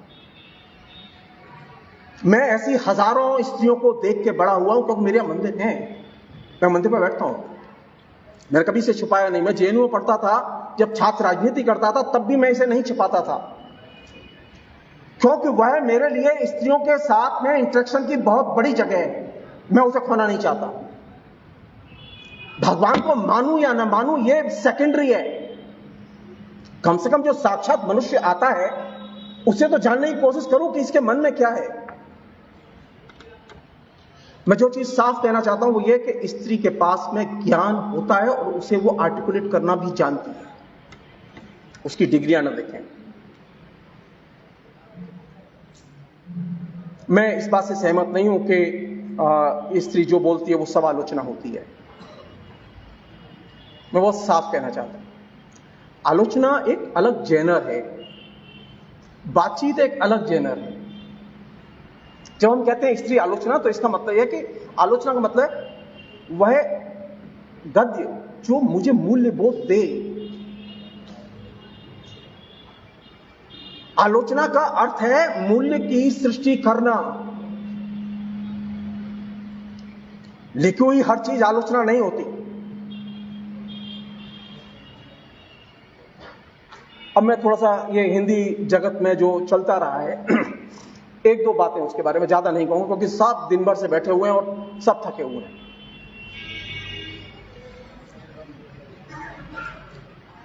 उद्घाटन सत्र में अध्यक्षा महोदय ने एक बड़ी मार्के की बात कही थी, उन्होंने मेरी बात छीन ली है। जब मैंने ये जो स्त्री साहित्य विमर्श नाम की पुस्तक लिखी तो मेरे सामने पहली समस्या ये थी कि आखिर ये पुरुष लेखक, इनके पास ज्ञान आया कहां से? ये इतने अक्लमंद नहीं होते, पुरुष इतने अक्लमंद नहीं होते। ये लड़कियां जितनी बैठी हैं ना, वो ज्यादा अक्लमंद हैं लड़कों की तुलना में, बहुत साफ कह रहा हूं।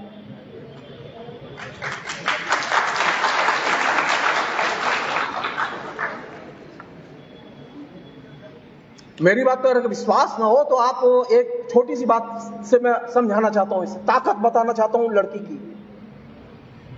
अगर कोई लड़की किसी लड़के से कह दे कि आई लव यू, जानते हो उस लड़के को 6 महीने तक नींद नहीं आएगी। और अगर वो ये कह दे कि आई हेट यू, जानते हो डीप डिप्रेशन में चला जाएगा, वो महीनों लगेंगे उसे निकलने।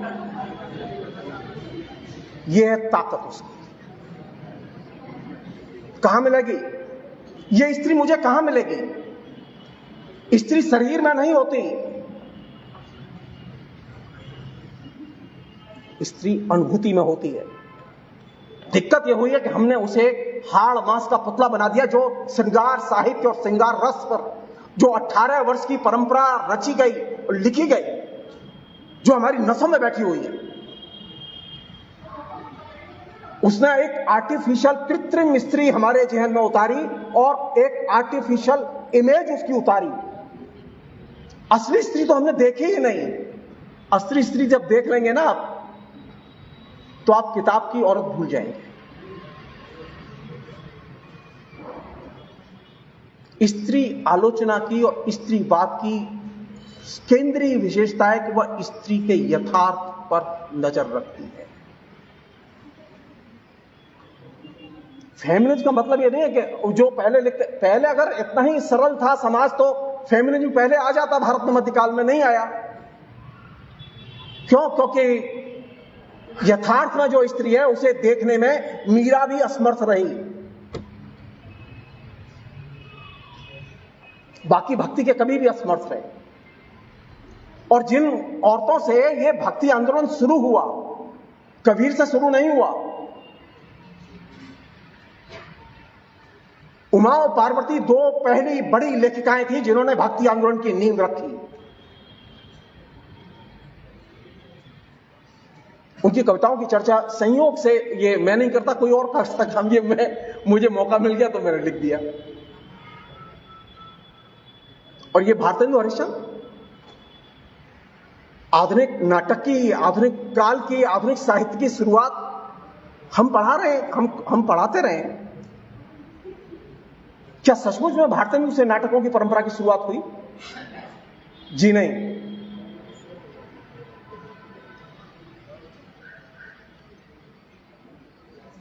राजस्थान में 19वीं शताब्दी में भारतेंदु के जन्म के पहले राजस्थान की रानियां नाटक लिखती थीं, जिसे हम लोग स्त्री रंगमंच के नाम से जानते हैं। उसमें अभिनय स्त्री करती थी, स्क्रिप्ट स्त्री लिखती थी, सारे काम स्त्री करती थी, ऑडियंस भी स्त्री होती थी। सिर्फ एक पुरुष के नाम पर राजा ऑडियंस होता था उसमें। और ये एक कंप्लीट रंगमंच था जो कि राजस्थान में प्रचलन में था। इसकी स्क्रिप्ट अभी भी होंगी कहीं किसी राजा की अलमारी में।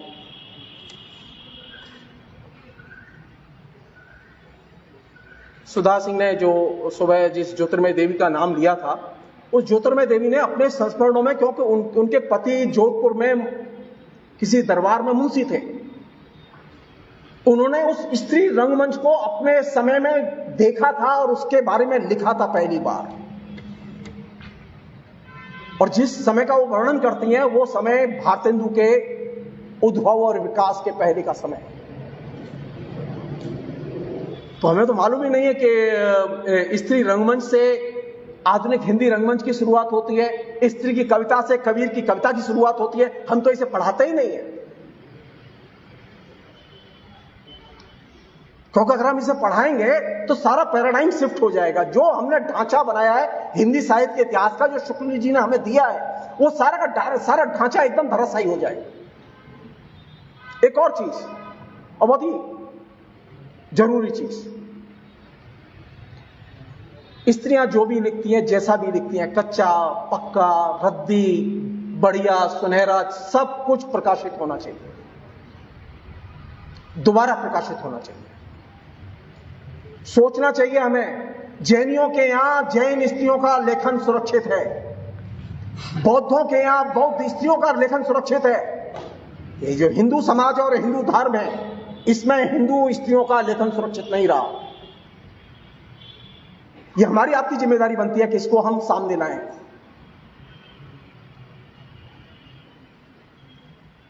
कहां गई वो औरतें, कहां गया उनका लेखन? मैं जब ये अपना काम कर रहा था तो मुझे देख के आश्चर्य हुआ कि जिस राजस्थान में आज भी साक्षरता स्त्रियों में नहीं है, उस राजस्थान में मध्यकाल में तकरीबन 150 से अधिक औरतें कविताएं लिख रही थी। आप सोच सकते हैं, आप सिर्फ एक मीरा को जानते हैं और अधिक से अधिक 2-4 रानियों को जानते हैं। ये बात मैं क्यों रिपीट करके कह रहा हूं कि स्त्रियों को जानबूझ के हमने उनकी मैन्युस्क्रिप्ट को, उनकी स्क्रिप्ट को हमने जानबूझ को के नष्ट होने दिया है, उसे बचाया नहीं है। वे स्त्रियां बच गई जो जैनियों के यहां थी, उनका लेखन मिल जाता है, बौद्धों के यहां थी, उनका लेखन मिल जाता है, लेकिन जो हमारे यहां थी उनका लेखन नहीं मिलता, क्योंकि हमने कभी स्त्रियों के लेखन को सुरक्षित और संरक्षित करने का काम नहीं किया। तो स्त्री साहित्य की और स्त्री आलोचना के विकास की पहली शर्त है कि स्त्रियों ने जो कुछ भी लिखा है, ABCD, सब कुछ सहेजा जाना चाहिए। दूसरी चीज वो ये कि स्त्री पर जब हम बात करें तो और वो भी स्त्रीवादी दृष्टिकोण से बात करें, स्त्री 1930 में और 1900 में नहीं रहती, स्त्री मध्यकाल में भी नहीं रहती, स्त्री सामने रहती है। स्त्री का दृष्टिकोण वर्तमान से शुरू होता है और वर्तमान पर बात की जानी चाहिए। स्त्री साहित्य पर जब भी बात की जाए, स्त्री आलोचना पर जब भी बात की जाए, तो वर्तमान के परिदृश्य पर बात की जानी चाहिए। हमारी दिक्कत यह हो गई कि हमने वर्तमान को हाथ लगाने से एकदम हम कांपते हैं, डरते हैं, क्योंकि वो डिस्टर्ब करता है। स्त्री कहां है? स्त्री का साहित्य कहां है? स्त्री की आलोचना कहां है? वर्तमान में है। आप जरा देखिए, आप ये देखिए कि स्त्री का जो सामाजिक परिवेश है वर्तमान में वो कैसा है। आज सबसे कहा जा रहा है, स्त्री से कहा जा रहा है, स्त्री साहित्य से कहा जा रहा है, सबसे कहा जा रहा है आप सहमति के मॉडल में कन्वर्ट करिए अपने को। और स्त्री बाय नेचर, ये तो वहां से वो प्रतिरोध करते हुए निकल के आई थी, वो डिस्टर्ब करते हुए निकल के आई थी, और अब वो फिर उसे कन्वर्ट कर किया जा रहा है, सहमति के मॉडल में कन्वर्ट करने की कोशिश की जा रही है। एक स्त्री जब कहानी लिखती है या कविता लिखती है या कोई भी संस्मरण लिखती है या लव लेटर लिखती है या व्हाट्सएप मैसेज करती है, तो जिसके पास मैसेज जाता है वो, फिर मैं कह रहा हूं, रिपीट कर रहा हूं, वो जैसा है वैसा नहीं रहता।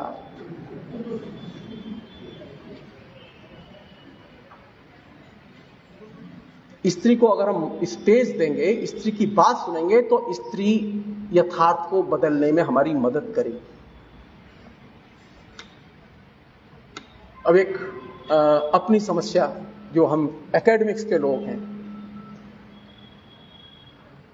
मैंने जब एक काम शुरू किया तो मेरा बड़ा उपहास कर रहे थे मेरे दोस्त जो मेरे डिपार्टमेंट में हुआ करते थे, ये कोई क्या, ये स्त्री लेखन, क्या स्त्री आलोचना, ये क्या चीज है, ये क्या आप और रोज खिल्ली उड़ाई जाती थी। स्त्री पर लिखना या वो दलित पर भी लेखन हो सकता है।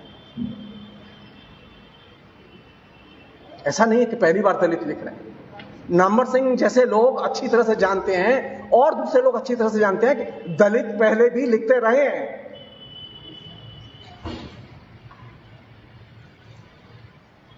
दिक्कत दूसरी है, दिक्कत यह कि ये जो आलोचना एज ए जेनर, इसमें मैं इनको दाखिल नहीं होने दूंगा।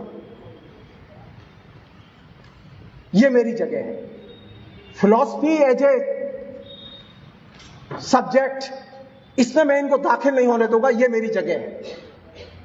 दलित नहीं आ सकता इसमें, स्त्री नहीं आ सकती इसमें, नहीं, इसमें दलित भी आएंगे, स्त्री भी आएंगी, इसमें और भी कोई आ सकता है जिसको कि हम बिल्कुल नहीं जानते। कोई भी इसमें आ सकता है। क्यों? स्त्री कहां मिलेगी मुझे? कैसे मिलेगी मुझे? पर्दे में मिलेगी? नहीं। स्त्री के उद्घाटन के लिए, स्त्री को अर्जित करने के लिए और स्त्री को स्वयं अपना स्पेस अर्जित करने के लिए डेमोक्रेसी चाहिए। पहले जो सत्रों में जो चर्चा हो रही थी, उद्घाटन सत्र, सेकंड सत्र में, उसमें जो चीज थी जिस पर कि आपका मैं ध्यान, जो कहा गया है मैं उस पर ध्यान नहीं खींच रहा हूं आपका, क्योंकि जो लोग बोले बहुत ही शानदार ढंग से बोले। वे सारी औरतें किसी न किसी रूप में आधुनिक दृष्टिकोण और फ्रीडम मूवमेंट, इन दो चीजों से इंटीग्रेट करके चल रही थी। दुर्भाग्य की बात है यह कि पिछले 75 वर्ष में जिन महिला लेखिकाओं ने लिखा है,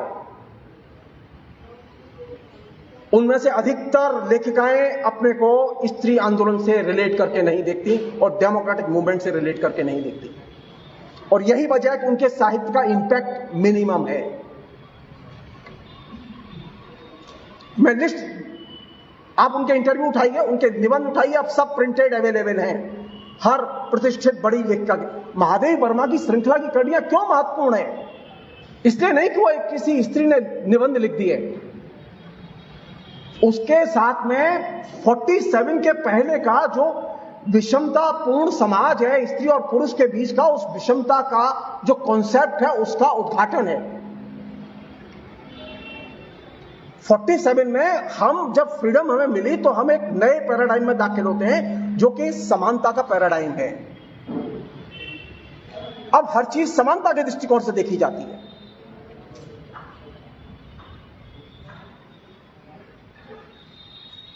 एक अन्य चीज जो कि स्त्रियों को पढ़ते समय जो वो लिख रही हैं, ये जो सुबह जो बोल रही थी, इनकी क्या चीज अच्छी थी?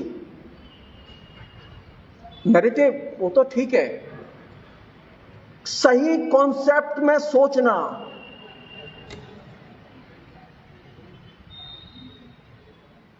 वो चाहे वो सीमंत, वो जो जिसका इन्होंने वो चारू सिंह ने जिसका जिक्र किया जिस लेखिका का, वो शानदार ढंग से कॉन्सेप्ट में बातें करना। हमने तो अभी ये डेवलप ही नहीं किया है, हमारे पास में तो ये क्षमता ही विकसित नहीं हुई कि हम अवधारणाओं में सोचें और अवधारणाओं में बोले। हिंदी की एकमात्र लेखिका है वो है कृष्णा सोबती, जो अपनी बात कॉन्सेप्ट में कहती है और सही कॉन्सेप्ट में कहती है। बाकी किसी भी लेखिका के पास में कोई कॉन्सेप्ट नहीं है। उसे बस बोलना है, उसे बताना है, अपनी फीलिंग एक्सप्रेस करनी है, और वो अपनी फीलिंग्स को एक्सप्रेस करने के लिए जो गद्य लिखना है वो गद्य लिखेगी, पद्य लिखना है पद्य लिखेगी। वो कॉन्सेप्ट में नहीं सोचती। एकमात्र सुसंगत ढंग से अवधारणाओं में सोचने वाली एकमात्र बड़ी लेखिका है वो। और आखिरी चीज और महत्वपूर्ण चीज, जिन लेखिकाओं का जिक्र ये कर चुके हैं फ्रीडम मूवमेंट के संदर्भ में, और लेखिकाएं तो आप भी हैं, हम भी हैं, सब हैं लेखक। तो सवाल यह फर्क क्या है? क्या माधवी वर्मा की परंपरा में आ जाएंगे? नहीं आएंगे। महादेवी वर्मा की और कृष्णा सोबती की परंपरा में आने के लिए लेखक नहीं, लेखक नागरिक का कॉन्सेप्ट होना चाहिए। तो नागरिक का बोध तो पैदा ही नहीं करना चाहता हमारा लेखक और लेख का, तो वो एंजॉय कैसे करेगा? वो सेल्फ को, अपने को अर्जित कैसे करेगा? अपने को अर्जित करना, अपने को व्यक्त करना, और जो धुरी है उसकी, जिसे बड़े अच्छे से कहती हैं ये लड़कियां आपस में, कोई बात पूछो तो इनसे, मेरा मन है, जब तक बैठूंगी, मेरा मन है चली जाऊंगी। कहां से संचालित हो रही है औरत? कौन सी चीज है इसकी ड्राइविंग फोर्स? नवजागरण ने कौन सी चीज मुझे दी जो कि मैं व्यक्त करूं? वो है मेरी इच्छा। स्व की पहचान और स्व को व्यक्त करने की इच्छा। मेरी जो इच्छा होगी वो मैं करूंगी। ये जो फीलिंग है, ये फीलिंग बहुत ही ताकतवर फीलिंग है। संयोग देखिए कि अब एक संदर्भ बदल गया है। ये जितनी भी बातें हुई वो बातें थी प्रिंट टेक्नोलॉजी के संदर्भ की, और अब नया संदर्भ क्या है? ये कंप्यूटर का और इंटरनेट का संदर्भ। आज के डेट में जो भी स्त्री विमर्श होगा, वो स्त्री विमर्श प्रिंट टेक्नोलॉजी के संदर्भ में जो धारणाएं बनाई गई थी उससे आगे का विमर्श होगा। वहां जाके आप कोई निष्कर्ष नहीं निकाल सकते। वहां लिंग थे, वहां स्त्रीलिंग था, पुल्लिंग था, ये चीजें थी। लेकिन अब इंटरनेट का कोई लिंग नहीं होता। इंटरनेट के कम्युनिकेशन में सबसे बड़ी ट्रेजेडी जो घट रही है, जिस पर कि हमारे अधिकतर लेखक ध्यान नहीं दे रहे अभी। आज पहले ये था कि अगर एक लड़की कहीं छोटे शहरों में बता रहा हूं, महानगरों में थोड़ा सा कम था, किसी लड़के से बात करती, पता चल जाए घर में किसी को कि वो लड़के से बात कर रही, तो घर में बड़ी ठुकाई होती थी लड़की की। आज स्थिति यह है कि हर लड़की के पास मोबाइल, और मोबाइल में 10-20 लड़कों के नंबर है। अच्छा, वो नक्शे के साथ में उसके क्लासमेट फोन करते हैं और वो घर में ही लोगों के सामने बात करती है नक्शे के साथ। ये जो बाउंड्री थी उसकी, जहां ये लड़का अनटचेबल था, उससे बात करना भी मुश्किल था उसके लिए, ये बाउंड्री कोलैप्स कर चुकी है। आज आपके सारे कॉन्सेप्ट, सारे विमर्श यहां से तय होंगे कि इंटरनेट का संदर्भ क्या है और कंप्यूटर का संदर्भ क्या है। प्रिंट टेक्नोलॉजी से तय नहीं होंगे। और इसने आपकी सोशल साइंस की, ह्यूमैनिटीज की, लिटरेचर की सभी धारणाओं को प्रभावित किया है और रूपांतरित किया है। तो मुझे क्या चाहिए? मुझे एक चीज चाहिए, मुझे एक ऐसा परिवेश चाहिए जिस परिवेश में ये लड़की बिना किसी बाधा के अपने घर से निकल के स्कूल, कॉलेज, यूनिवर्सिटी, कैफेटेरिया जा सके। मेरी मुसीबत जानते हैं क्या है? मैं इलाहाबाद पहली बार आया हूं, तो मुझे इलाहाबाद की नहीं मालूम। जहां मैं गया हूं मैंने देखा है 75 वर्ष हो गए डेमोक्रेसी को डेवलप हुए। अभी महानगरों में स्त्रियों के लिए स्वतंत्र कैफेटेरिया नहीं बना पाए जहां लड़कियां जाएं और ठाके मार के हंसें और जो इच्छा हो बोलें और करें। स्वतंत्र स्पेस नहीं है लड़कियों के लिए अभी भी। यह दिक्कत है। अभी हमें बहुत चलना है। मुझे लड़कियों के लिए स्वतंत्र स्पेस चाहिए जहां लड़कियां अपने मन से जो इच्छा हो कर सकें, जैसे इच्छा हो खा सकें, बोल सकें, बैठ सकें, और वहां लड़के ना हो। मैं खास तौर पे कह रहा हूं ये बात। वो स्पेस अभी बना नहीं है, तो अब विकसित का धीरे धीरे प्रोसेस में है। कौन सी चीज मुझसे छूटनी नहीं चाहिए? डेमोक्रेसी। मैं रिपीट कर रहा हूं, डेमोक्रेसी आपसे छूटनी नहीं चाहिए। और ये जो मॉडर्न लड़की दिखाई दे रही है, ये मॉडर्न लड़की इसलिए नहीं दिखाई दे रही कि पहले की लोग बड़े विचारवान थे। ये लड़की इसलिए यहां दिखाई दे रही है, औरतें इसलिए दिखाई दे रही है क्योंकि सेकुलराइजेशन की परंपरा ने इनको यहां लाके खड़ा किया है। हमने समाज में धर्मनिरपेक्षता पर तो हमले होंगे, धर्मनिरपेक्षीकरण पर हमले होंगे, तो आप इस स्त्री को बचा पाएंगे? नहीं बचा पाएंगे। मुझे ये स्त्री चाहिए, लेकिन ये स्त्री बचेगी तब, ये अपना विकास तब करेगी जब मैं धर्मनिरपेक्ष परंपराओं की रक्षा करूं, धर्मनिरपेक्षता के कॉन्सेप्ट की रक्षा करूं। बिना इसके ये स्त्री नहीं बचेगी। ये स्त्री कोई जैसे दान पुण्य में मुझे नहीं मिली है। ये बहुत कष्ट से, बहुत पीड़ाओं से गुजरी है, और अभी भी इसके पास पीड़ाएं अनंत हैं। तो स्त्री के साथ जुड़ने के लिए, स्त्री साहित्य में जुड़ने के लिए बुनियादी शर्त है स्त्री के प्रति कमिटमेंट, अनकंडीशनल कमिटमेंट। और हम जितना इस कमिटमेंट से जुड़ेंगे उतना ही हम स्त्री आंदोलन को पसंद करेंगे। और स्त्री आंदोलन से मेरा तात्पर्य है डेमोक्रेटिक स्त्री आंदोलन। स्त्री आंदोलन तो वह भी है जो कथा, प्रवचन और धार्मिक कर्मकांडों के जरिए हो रहा है और जिसके जरिए स्त्री मोबिलाइज की जा रही है और वो पुनः अपनी चौहद्दी में खदेड़ कर डाली जाएगी। मेरी चिंता यह है कि बड़ी मुश्किल से वो चौहद्दी के बाहर इस स्त्री को निकाल के बाहर किया गया है। यह सेकुलराइजेशन के लिए एक अलग स्पेस स्त्री का तैयार किया गया इस पूरे फ्रीडम मूवमेंट से लेके आज तक की लड़ाई में कि ये स्त्री किस बहाने इकट्ठी हो, ये क्लास के बहाने इकट्ठी हो, सेमिनार के बहाने। अब हो क्या रहा है, आपने कभी ध्यान दिया हो तो मुरारी बाबू की कहानी कथा होती है तो उसमें 80-80, 60-60, 70-70 हजार पूरा स्टेडियम भरा रहता है औरतों से। मैं कलकत्ता ही बता रहा हूं, मैं कलकत्ता रहा हूं 30 साल। कम्युनिस्ट पार्टी की रैली में आपको 1 लाख औरतें नहीं मिलेंगी। मुरारी बापू की कहानी में और कथा में आपको 80,000, 90,000 स्टेडियम में। जब लेफ्ट फ्रंट की सरकार रहते हुए, लेफ्ट फ्रंट के मोर्चे वहां मजबूत रहते हुए 7-7 बार तक सरकार बनने के बावजूद अगर आपकी रैली में 1 लाख औरतें नहीं आती और मुरारी बाबू की साधारण सी कथा में अगर 80,000 और 90,000 औरतें आती हैं, इसका मतलब आपको काम बहुत करना है। तो स्त्री का स्पेस, डेमोक्रेटिक स्पेस और सेकुलर स्पेस बेहद जरूरी है। बिना इसके आप मॉडर्न स्त्री नहीं बना सकते। मॉडर्न स्त्री के लिए डिग्री, एजुकेशन ये चाहिए, लेकिन इसके लिए एक स्पेस और प्रवेश चाहिए और वो प्रवेश आपको इन 2 चीजों से ही मिलेगा, जिसका कि फ्रीडम मूवमेंट की औरतों ने जिक्र किया है, बाद की औरतों ने जिक्र किया है, खासतौर पर जो जिनका मैं नाम ले रहा हूं, कृष्णा सोपती का खासतौर पर, क्योंकि उसका शताब्दी वर्ष है। जब मैं स्त्री के प्रति कमिटमेंट होगा मेरा, तो मैं क्या करूंगा, अदर्स से मेरा प्यार हो, अन्य के प्रति मेरे अंदर प्रेम की भावना हो। अन्य कोई भी हो सकता है, वो मुसलमान भी हो सकता है, वो ईसाई भी हो सकता है, वो चमार भी हो सकता है, वो हरिजन भी हो सकता है, वो ब्राह्मण भी हो, कोई भी हो सकता है। वो अदर्स के प्रति प्रेम बुनियादी शर्त है उसकी। और अब कहा यह जा रहा है तुम सिर्फ अपने से प्यार करो। मुझे ऐसी एजुकेशन नहीं चाहिए जो कि सिर्फ अपने से प्यार करना सिखाए।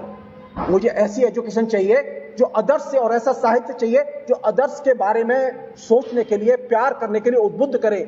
और यही स्त्री साहित्य की ताकत रही है। स्त्री साहित्य ने जो मैसेज दिया है वो यही है।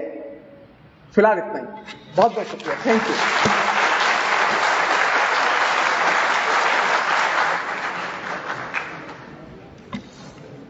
धन्यवाद सर। सुबह से शोधार्थी और विद्यार्थियों ने 3 सत्र हमारे सुने हैं। पहला उद्घाटन सत्र, पहला और दूसरा सत्र। किसी के मन में कोई प्रश्न हो, और मुझे लगता है करीब करीब हर सत्र के वक्ता भी यहाँ पर मौजूद हैं, तो उन प्रश्नों का हम लोग स्वागत करेंगे। 15-20 मिनट का करीब समय है हमारे पास में, जिसके अंदर हम कोई भी प्रश्न।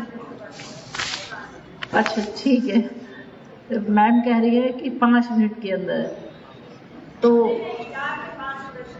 अच्छा 5 ठीक है। हाँ वो तो है मैम, हमने समय इसीलिए दिया है कि उससे ज्यादा प्रश्न का उत्तर न हो, प्रश्न न आए। किसी का कोई प्रश्न शोधार्थी का? हाँ केतन आ जाइए इधर, आवाज जाएगी, जिससे भी संबंधित प्रश्न होगा ना, उत्तर तो वही देगा फिर आकर के।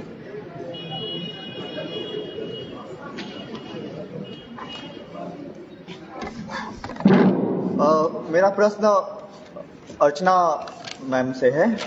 उनकी बातें मुझे बहुत कंट्राडिक्शन लग रही थी, बहुत ज़्यादा। तो एक बात तो आपने जो पाठक मैम को कोट करते हुए आपने कहा कि वो नामवर सिंह वाले कोटेशन के हवाले से कि इंटेंशन और थियरी को लेकर के, तो मैम क्या जो थियरी किसी की बनती है तो बिना उसमें इंटेंशन शामिल नहीं होता है, ये वाली बात। और दूसरी बात ये कि आपके वक्तव्य में तमाम जो बातें हैं वो मुझे विमर्श के विरुद्ध नजर आ रही थी, तो वो ये दोनों चीजें ऐसी क्यों हो रही थी?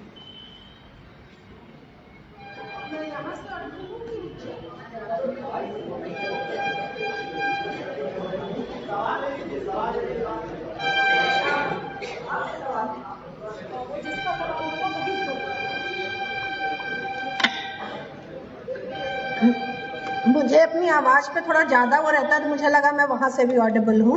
खैर यहाँ आ गई। देखिए दो चीजें, एक जो आप कंट्राडिक्शन की कह रहे हैं, कंट्राडिक्शन दिखेगा क्योंकि जब भी कभी किसी ऐसे अनुभव की बात की जाएगी जिसको अभी पूरी तरह से थ्योराइज नहीं किया गया है, तो उसमें सेल्फ कंट्राडिक्शन भी होगा और मेन स्ट्रीम से भी कंट्राडिक्शन होगा। तो जो वो बात कही जाएगी, ये मार्जिनल वॉइसेस के लिए लगातार ओरल हिस्ट्री में कही जाती है कि वो फ्रेगमेंटेड होती है। तो मैंने उसको किसी एक धारा में अगर मैं ढालने की कोशिश करूंगी just to communicate on this forum, तो उसमें समस्या क्या होगी कि मैं किसी की आवाज को छोड़ दूंगी। तो मैं कोशिश कर रही थी कि मैं सबको समेटूं। तो कंट्राडिक्शन इसका एक समझिए कि अनअवॉइडेबल पार्ट है। जब भी किसी मार्जिनल वॉइस, क्योंकि वो उसका पहली जो जरूरत है वो कहने की है, रादर देन कि उसमें एक होमोजेनाइजेशन क्रिएट करने की। होमोजेनाइजेशन जब होने लगता है तो वो चीज रूढ़िबद्ध होने लगती है, वो थोड़ा खतरनाक होता है, पहली बात। दूसरी बात आप जो कह रहे थे कि थियरी और उसमें जो उसमें इंट्यूशन में जो तो मैं एक्सपीरियंसेस की बात कर रही थी, इंट्यूशन की मैं नहीं कर रही थी। एक्सपीरियंसेस और थ्योरी में अंतर ये है कि जब एक्सपीरियंसेस को आप थ्योराइज करते हो, उस पूरे प्रोसेस में आप हो सकता है एक्सपीरियंसेस की आत्मा कहीं पीछे छूट जाए। तो हमारी पहली जो प्राथमिकता है वो क्या है? पहली प्राथमिकता वो अनुभव को शेयर करना होना चाहिए। तो मुझे लगता है कि हमारा जो इस पूरे विमर्श का वो है कि चीजें खुले फ्रेम में प्रवाहित की जाएं और लोग उसे अपने ढंग से, तो पहला तो है कि उसको विमर्श में लाना। अभी मैंने अंतिम बात कही थी, वो शायद आपने ध्यान दी होगी कि अभी बहुत जल्दी होगा थ्योराइजेशन करना। तो अभी हम उस फ्रेम को बनाने के चक्कर में ना, अभी तो हम लोग सारी बातें जानते ही नहीं है, एक दूसरे को सुन सुन के सोच रहे हैं कि अच्छा ये भी हुआ है। अभी वो सुना कि वो भक्ति काल की पहली जो मैं नहीं जानती थी, तो अभी तो बहुत कुछ जानना है। तो थ्योराइजेशन थोड़ा जल्दी होगा। मुझे लगता है इस पूरे विमर्श को अभी तो अपनी जड़ें जमाने और फलने फूलने का टाइम देना चाहिए।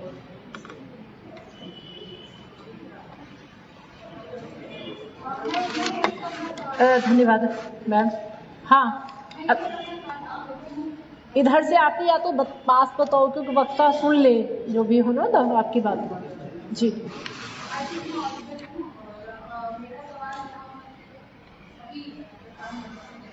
जब हम अंग्रेजी में फेमिनिज्म को पढ़ते हैं तो वहाँ की कई सारी नई अवधारणाएं आई हैं, वो लगातार ग्रो कर रही है। जैसे वहाँ पे पीरियड पॉवर्टी, मैन्सप्लेनिंग, मैनिपुलेटेड कंसेंट, ये तमाम नई अवधारणाएं आ रही हैं फेमिनिज्म के, उसके प्रॉपर टर्म में। लेकिन जब हम उसे हिंदी में लाना चाहते हैं या एक बार जब हम अनुवाद कर रही हैं तो उसके लिए हिंदी में कोई निश्चित शब्द नहीं है। तो क्या ये समझना चाहिए कि हिंदी में जो फेमिनिज्म पे लिखा जा रहा है उसकी गति बहुत धीरे है, या फिर वो अंग्रेजी से या वेस्टर्न फिलॉसफी से या वेस्टर्न आइडियोलॉजी से वो रेफरेंसेस नहीं ले रही है? अभी तक वो पूरा कंसेप्ट वैसे ही रुका हुआ है कि क्रिस्ट इफेक्ट देने नहीं है, और जबकि स्त्री विमर्श बाकी विषयों में सोशल पॉलिटिकल एंगल से बहुत आगे बढ़ चुका है। तो इसको लेकर हिंदी में क्या लिखा गया है, अगर कुछ है तो उसके बारे में बताइए, और अगर नहीं है तो उसका क्या है?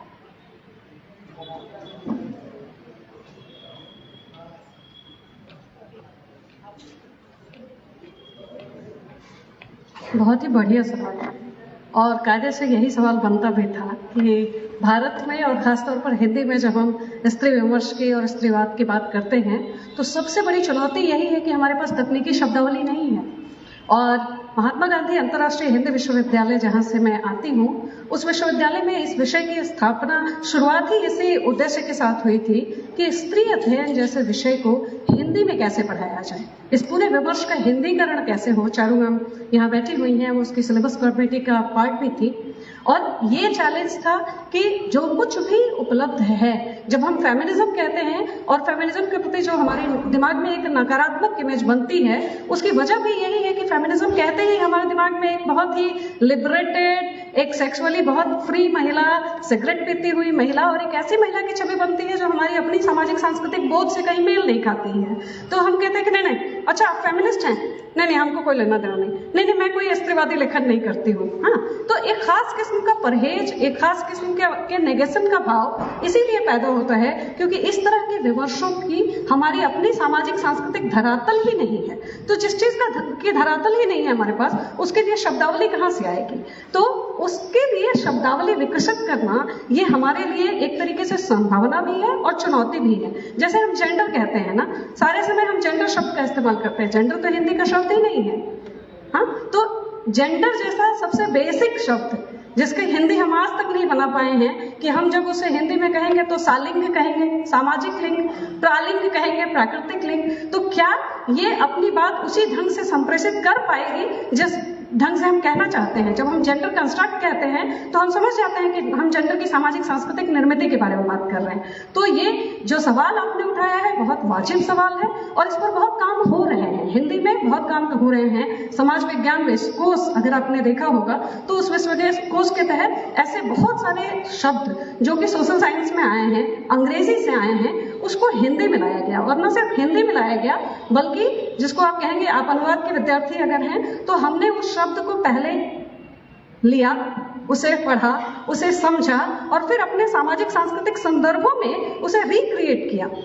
आप उसे क्या कहेंगे, आप उसे कैसे व्याख्यायित करेंगे? और फिर हमने एक नए शब्द की रचना की और उस रचना के साथ हम बात कर रहे हैं। तो ये अभी सिर्फ हिंदी साहित्य की नहीं, ये सामाजिक विज्ञान के विषयों की भी सीमा है कि हमारे पास शब्दों की कमी है और हम सबको मिलकर ये जो विभिन्नताओं का समारोह है जिसमें स्त्रीवादी विमर्श के अंतर्गत भी कई सारे विमर्श रोज आ रहे हैं। समलैंगिक विमर्श आ रहा है, दलित विमर्श आ रहा है, अश्वेत विमर्श आ रहा है और हमारे अपने स्थानीय परिवेश के अनुसार भी स्त्रीवाद अपने नए रंग और नए रूप में हमारे सामने आ रहा है। तो ये हम सब के लिए एक तरीके से बहुत अप्रिशिएट करने वाली बात भी है, चुनौती की भी बात भी है और उसके लिए संभावना भी है कि अब हम फेमिनिज्म को, स्त्रीवाद को सकारात्मक अर्थों के साथ कैसे ग्रहण करें और नए नए शब्द हम अपनी शब्दावली में कैसे लेकर आए। धन्यवाद।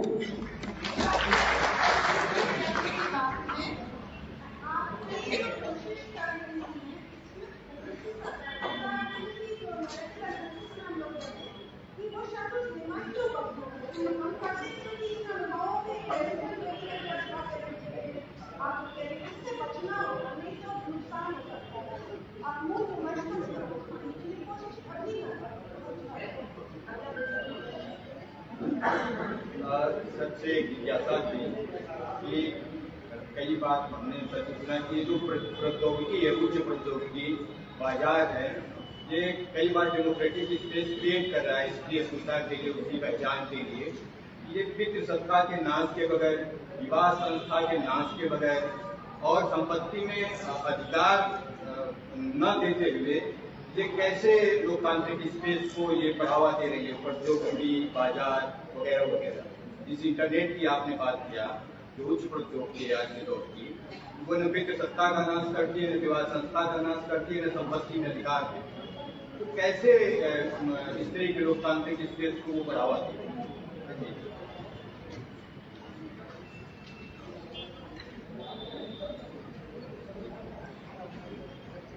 खाली एक हाँ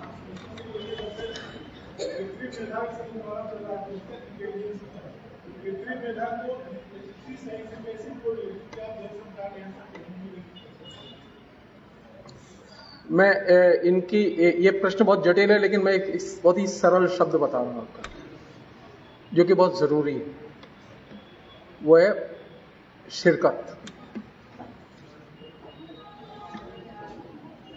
मुझे वह हर टेक्नोलॉजी, टेक्निक, तरीका पसंद है जो शिरकत में इजाफा करे, जैसे seminar, online seminar, online video, कोई तरीका हो, जो भी तरीका हो,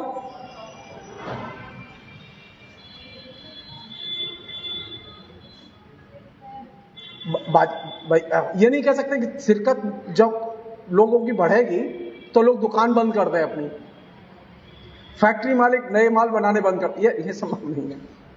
सारी चीजें रहेंगी।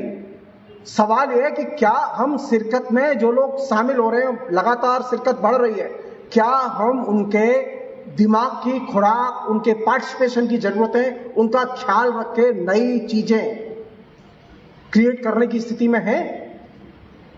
जो एक दूसरी चीज जो इसके साथ बहुत जरूरी है वो ये है कि खोज की ललक। हमारे यहाँ वो खोज की ललक ही गायब हो गई। शिरकत तो बढ़ गई है, मोबाइल है सबके पास में, शिरकत तो बढ़ गई है, लेकिन अब खोज की ललक गायब हो गई है। वो जाके नोट्स खरीद लाता है, उसके अंदर ये जिज्ञासा नहीं होती कि अगर सर ने हजारी साहब द्विवेदी के बारे में पढ़ाया है तो मैं एक बार जाके उनकी हजारी साहब द्विवेदी की पुस्तक ओरिजिनल देख लूं जाके। वो करता यह कि वो कोशिश करेगा अच्छा सर की लिखी हुई कोई किताब है क्या, उससे मैं नोट्स बना लूं। नहीं, शिरकत के साथ में खोज का एटीट्यूड होना बेहद जरूरी है, अन्यथा शिरकत आपको एकदम गंवारों की फौज में तब्दील कर देगी। आप एक बार अपना सवाल बोलिए।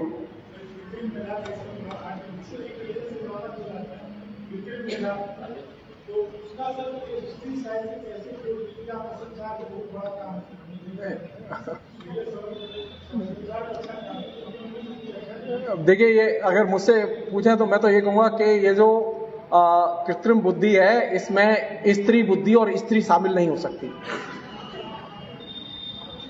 स्त्री रियल है, वो आर्टिफिशियल नहीं है। आर्टिफिशियल पोर्नोग्राफी की वेबसाइट बनाई जा सकती है जो कि बन रही है ये कृत्रिम बुद्धि के जरिए, उसका इस्तेमाल हो रहा है, ऐसा नहीं कि नहीं हो रहा है। तो आप उसके जरिए आर्टिफिशियल जो है पोर्नोग्राफी तो बना सकते हैं, लेकिन आप एक अच्छी कफन जैसी कहानी नहीं लिख सकते। सिर्फ इतना ही।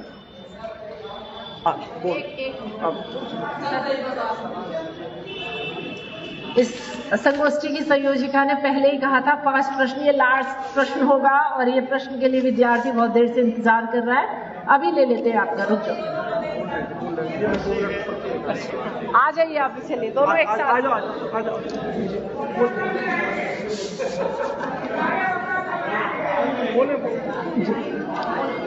मेरा प्रश्न जगदीश सर से ही है। जगदीश सर ने अपने वक्तव्य में एक वाक्य कहा था कि स्त्री की सबसे खूबसूरत चीज यह है कि वह जब भी दाखिल होती है वह यथास्थिति को अस्त व्यस्त कर देती है। हमें बताया गया है कि स्त्रियां जब भी आती हैं हमारे जीवन में वो यथास्थिति को और सुधारती हैं, हमें और व्यवस्थित करती हैं। इस अस्त व्यस्त करने से क्या तात्पर्य था? एक अन्य प्रश्न जो सुप्रिया मैम से है वह प्रश्न यह है कि क्या वास्तव में जो, जैसे मेरा मानना ऐसा है कि बंधनों से मुक्त व्यक्ति स्वतंत्र नहीं अराजक हो जाता है। अराजकता का सबसे बड़ा उदाहरण आज के समय में अमेरिका और पितृसत्ता है। पुरुषों के ऊपर कभी भी कोई बंधन नहीं लगाया गया, इसलिए पितृसत्ता जो है वह अराजक हो गई। स्त्री विमर्श में या स्त्री आलोचना में जब हम बात करते हैं तो क्या उस विमर्श में बंधनों से मुक्ति का अर्थ उन्हें अराजक बनाना है या उनके स्वतंत्रता के आयाम को और विकसित करना है? अगर इसे आप बता सके तो। हमारा सवाल सर से ये है, सर ने कहा था कि जितना मतलब जो स्त्रियों अपना मतलब स्त्रियां अपना साहित्य जिस तरह से लिख सकती हैं उस तरह पुरुष नहीं लिख सकता। तो हमारा ये पूछना है, क्या पुरुष केवल पितृसत्तात्मक सोच की वजह से नहीं लिख सकता कि केवल पुरुष की वजह से नहीं लिख सकता क्योंकि वो पुरुष है, और दूसरा विचारधारा अगर वो ऐसी नहीं होगी तो लिख सकता है, जैसे हमारा मानना है। मलिक मोहम्मद जायसी जी ने इतना बड़ा मतलब स्त्री के ही विचारधारा पे इतना बड़ा मतलब जो लिखा है पद्मावत, उसमें एक जगह मान सरोवर खंड में एक जगह कहते हैं कि मतलब स्त्रियों की स्थिति के लिए बताते हैं, जहां मतलब जब नहाने जाती हैं स्त्रियां तब वो मतलब बात करती हैं आपस में कि मतलब हमारे पिता जिस गेहूं के बदले में हमको बेचा था उस गेहूं के तो मतलब हृदय फट गया, लेकिन हमारे पिता के हृदय नहीं फटा। इतनी गंभीरता बात करते हुए भी मतलब वो इतना अच्छा लिखे हैं, उसके बाद क्या उनको नकार दिया जाए? बस इतना क्वेश्चन था।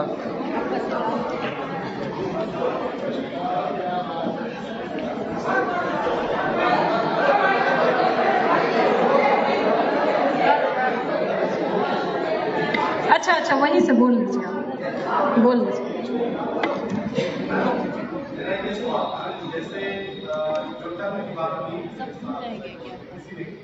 तो अभी मैं जर्नलिज्म पढ़ रहा था तो एक नाम आया कि उनकी वजह से सेक्सुअल पावर और पॉलिटिक्स ऑफ अथॉरिटी है। जब मैंने उनको पढ़ा तो देखा कि उस टाइम जो उसने चलाया ये पॉलिटिक्स ऑफ प्लेयर उसका ऑर्डर में भी अमेरिका में इफेक्ट पड़ा।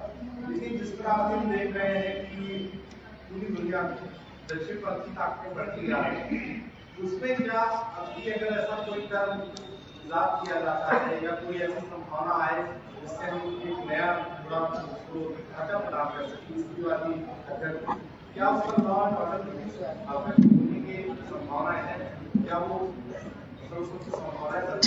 ठीक बस आखिरी इन 3 सवालों का जवाब 5 मिनट में मैं दे दूंगी और इसके बाद हम विदा होंगे। पहला सवाल जो हमारे विद्यार्थी ने पूछा, बंधनों से मुक्ति, इसके 2 जवाब हैं, एक पोएटिक और एक थियोरेटिकल। पोएटिक ये जवाब ये है कि मुझे बंधन पसंद है, मुझे विवाह भी पसंद है, मुझे परिवार भी पसंद है, मुझे ये समाज भी पसंद है और मुझे आप सब पसंद है, क्योंकि अगर ये बंधन ना होता तो आज हम सब यहाँ बंधे बैठे ना होते। तो यह जो बंधन है इसको समझना कैसे है, और दूसरे अगर हम इस बंधन को, जब गांधी जी कहते हैं कि राज्य एक अनिवार्य बुराई है, तो वह राज्य को खत्म करने की बात नहीं करते, वह राज्य के शक्तियों के विकेंद्रीकरण की बात करते हैं। तो यह जो समाज है, इस समाज में जब तक यह समाज है तब तक परिवार भी है, विवाह भी है, स्त्री और पुरुष संबंध भी हैं, और ऐसी कोई इकाई नहीं है जिसकी आलोचना हम यहाँ बैठ के नहीं कर रहे हैं और हमारे इस समारोह के बाद वो खत्म हो जानी है। सब कुछ यथावत बना रहेगा। जोर इस बात पे होना चाहिए कि चाहे वह विवाह की संस्था हो या परिवार की या समाज की या राज्य की, हम maximum democratisation of that institution कर पाते हैं या नहीं कर पाते हैं। विवाह संबंधों में, प्रेम संबंधों में, आप सब विद्यार्थी हैं तो सबसे पहले तो आपको अपने प्रेम संबंधों पे काम करने की जरूरत है कि प्रेम संबंधों में भी हम जनतांत्रिक हैं या नहीं है।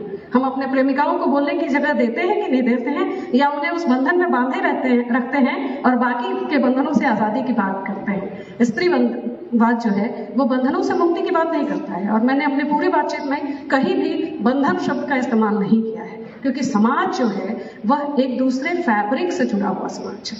वो सारे के सारे इंटरसेक्शनल बंधन है ना, जो एक दूसरे के साथ जुड़ते हैं। उन सारे संबंधों को, सारी संरचनाओं को कितना ज्यादा डेमोक्रेटिक हम कर सकते हैं, यही हमारी कोशिश हो सकती है, क्योंकि कोई भी समाज न तो डीपेट्रियार्क हो सकता है, न डिकास्ट हो सकता है, न डिक्लास हो सकता है। ये एक अंतहीन प्रक्रिया है जिसके मैक्सिमम विकेंद्रीकरण की तरफ हमको बढ़ना चाहिए, पहली बात। दूसरी बात कि स्त्री ही स्त्री की अनुभूति लिख सकती है या स्त्री ही बेहतर रचना कर सकती है। अगर ऐसा होता तो इस सभा की अध्यक्षता कर रहे प्रोफेसर जगदीश्वर चतुर्वेदी सर स्त्रीवादी साहित्य आलोचना नहीं लिख रहे होते। तो पुरुषों ने भी एक से एक टेक्स्ट दिए हैं और शानदार टेक्स्ट दिए हैं, और उसको इंटरप्रेट करने की जरूरत है। और सिरे से स्त्री और पुरुष लेखन को अगर हम खांचे में बांट देंगे तो हम फिर से उसी विरोधाभासी दुनिया में चले जाएंगे जिसमें सुल्ताना का सपना हमको आदर्श लगने लगेगा। एक स्त्रीवादी के रूप में सुल्ताना का सपना मेरी पसंद इसलिए नहीं है क्योंकि हम एक ऐसे आदर्श समाज की रचना चाहते हैं जिसमें स्त्री और पुरुष अपने अपने निहित गुणों के साथ एक मनुष्य के रूप में निवास कर सके। न तो हमको पुरुषों पर सत्ता की आवश्यकता है, न तो हम अपनी सत्ता चाहते हैं, क्योंकि इसी सत्ता से तो मुक्ति की लड़ाई है ना स्त्रीवाद। अगर हम फिर वही चाहेंगे और व्यवस्था फिर से बदल जाएगी और आप सब जलान खाने में चले ही जाएंगे, तो फिर क्या फायदा, क्या बदलेगा इस दुनिया में। तीसरी बात, कैट मिलेट जिसकी बात आपने की, सेक्सुअल टेक्सुअल पॉलिटिक्स की, वो जिस दौर की लेखिका है वो सेकेंड वेव फेमिनिज्म का दौर है, और सबसे ज्यादा जो जोर था उस समय रेडिकल फेमिनिज्म का इस बात पर था कि स्त्री पराधीनता की सबसे बड़ी वजह उसकी अपने शरीर और उसकी अपनी यौनिकता है। और जिस दिन स्त्री अपने शरीर और अपने पुनरुत्पादन क्षमताओं पर नियंत्रण पालेगी, वह स्त्री मुक्ति की पहली शर्त होगी। और इसकी नींव सिमोन द बुआ ने 1949 में अपनी फ्रेंच पुस्तक द सेकंड सेक्स में ऑलरेडी कर दी थी, जिसको आगे कैट मिलेट लेके जाती है और ये बताती है कि टेक्सुअल चीजों में किस तरीके से स्त्री यौनिकता को रचा गया है, किस तरीके से उनको बनाया गया है, और इसका प्रभाव हुआ उस किताब का उस समय की राजनीति में कि जब फैशन प्रतियोगिताएं हुई, जिसको बहुत ही नेगेटिव तरीके से प्रस्तुत किया जाता है कि नारीवाद और कुछ नहीं है, ब्रा बर्निंग मूवमेंट। हाँ, महिलाओं ने, मीडिया ने इसको इस रूप में पेश किया कि सेकेंड वेव फेमिनिज्म ने ब्रा बर्निंग मूवमेंट चलाया, जबकि उसका मूल तत्व ये था कि महिलाओं ने इस बात का विरोध, सौंदर्य प्रतियोगिताओं का विरोध इस बात पर किया कि जो चीजें हमारे सौंदर्य के मानक तय करती हैं, चाहे वो ब्रा हो, चाहे वो हाई हील हो या कोई भी बिकनी हो, वो कोई भी चीज जो सौंदर्य के मानक गढ़ती है, हम उनका प्रतिकार करते हैं। और प्रतीकात्मक स्वरूप उन्होंने सौंदर्य प्रतियोगिताओं का विरोध किया था, और तब भी वहां की जो पेट्रियार्कल राजनीति थी उसने इसको खारिज किया था।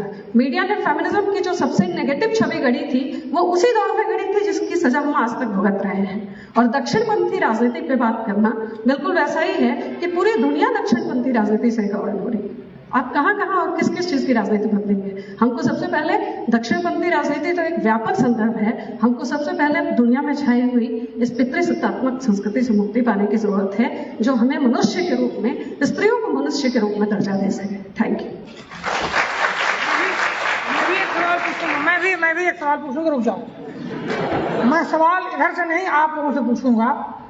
आपके अधिकांश वक्ता 50 की उम्र, 55 की उम्र पार हैं और लगभग सुबह 10 बजे से बैठे हुए हैं। जया जादवानी मैडम तो बहुत ही, देखिए, और ये कुर्सियां इतनी आरामदायक नहीं जिस पर 1 घंटा और बैठा जाए। तो आप क्या चाहते हैं कि कल आपके सारे वक्ता बीमार पड़ जाएं, कल का सत्र ना हो? अगर आप यह चाहते हैं तो 1 घंटा प्रश्नोत्तर सत्र हो सकता है। ये वक्ता कल भी रहेंगे, खाते वक्त भी मिलेंगे, चाय पीते वक्त मिलेंगे, अभी बाहर मिलेंगे। मेरा आपसे सवाल के तौर पर अनुरोध है कि आज माफ कर दीजिए, आज बहुत विचार विमर्श हुआ है, विचार विमर्श जिंदा रखिए, सवाल बचाए रखिए। सवालों और अंतिम उत्तर तो कोई नहीं दे सकता, जो आप चाहते हैं हो सकता है ना मिल रहा हो। तो आज के लिए माफी, फिर कल हम मिलेंगे यहाँ, और कल दिन भर रहेंगे, कल नाटक भी होगा, कल बाकी सत्र भी होंगे, इसलिए आज प्रश्न बंद। अब आप आइए तो धन्यवाद भी कर जाओ। जरूरी सूचना कल के लिए कि सुबह 3 तकनीकी सत्र जो है वो विभाग में चलेंगे 8:30 बजे से, और यहाँ तिलक भवन में 10:30 बजे से सत्र प्रारंभ होगा। और एक कल नाटक का मंचन होगा, नुक्कड़ नाटक का, सफदर हाशमी के लिखित जो नाटक है औरत, तो आप कल रहिए, उस नाटक का आनंद लीजिए। एक औपचारिक धन्यवाद मैं ही अपनी ओर से सभी का कर देती हूँ। आज साबिर सत्रों के जो विद्वान वक्ता थे, आप सभी के लिए धन्यवाद। श्रोतागण और शोधार्थी, विद्यार्थी, मीडिया कर्मी, बहुत बहुत आप सभी का धन्यवाद।